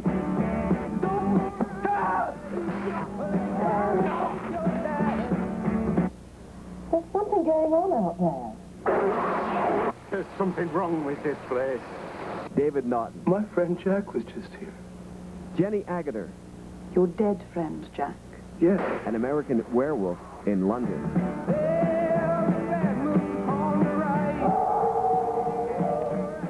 Flyers fans, here's an opportunity you won't want to miss. Now you can subscribe to the Flyers' very own game publication, the Philadelphia Flyer. That's right. Get 20 great issues of the Flyer magazine, the very same one that's sold at the games, delivered to your door for just $32.50. That's a savings of more than 20% off the cover price. Each issue is loaded with stories and photos of your favorite Flyers and NHL stars like Wayne Gretzky. To order, send check or money order to Flyer Magazine, The Spectrum, Philadelphia 19148. And here's a special offer just for you Prism viewers. Subscribe to the Flyers magazine now and get free the brand new 1985-86 Flyers calendar filled with beautiful color photos of the Flyers in action. At Cherryville Academy for Women, girls learn how to become young ladies. At Fremount Academy for Men, boys are expected to mature. So what's all the commotion about? Sex has just been added to the curriculum. Phoebe Cates heads the cast in a music-filled, fun-filled look at what really goes on at private schools. Give me the case. Give it to him. You got it. Take a street-smart cop and a wise guy private eye. Then take cover. Does anybody knock anymore? These guys used to work together. Now they just get in each other's way. We did all right, huh? What a team. It's Burt Reynolds and Clint Eastwood in their first film together.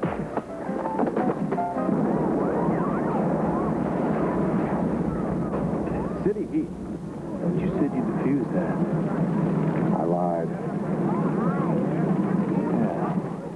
They're back for a rematch of last year's Stanley Cup Finals, the Edmonton Oilers. Watch as they meet the Flyers again Thursday night at 7:30 from the Spectrum. Gretzky, Coffey, and Fuhr battle props Howe and Lindbergh. Again, exclusively here on Prism.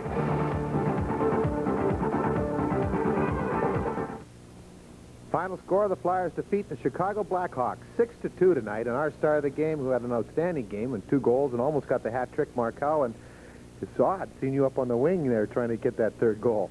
Yeah, I used to be used to when I was younger, but Mike kept throwing me out there. I turned around and told him, I said, I've scored a hat trick in the NHL before. I said I could use the bench time.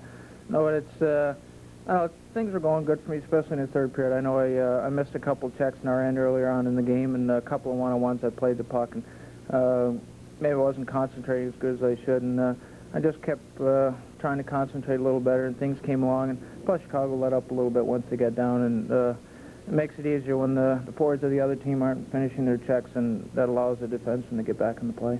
It appeared, watching the game, that this was the toughest game mentally for the whole team to play. It just didn't seem like you could get anything going. Everybody seemed to be one half a stride behind for at least a period. Yeah, I think first period, I think everybody was kind of going just a little different way a little bit.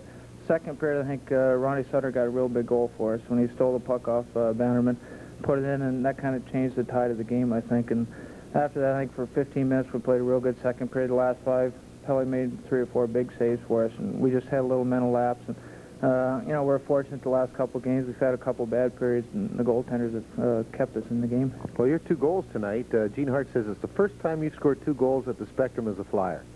I don't know.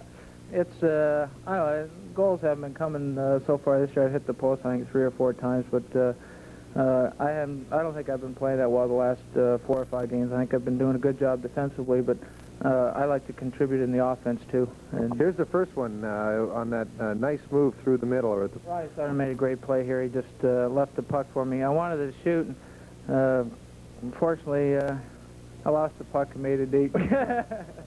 So I wanted to shoot, but Bannerman come out and cut down the angle. I didn't have much to shoot at, and we had a highlight film, and he tends to go down right away, so I just tried to make a quick move and get the puck up in the air.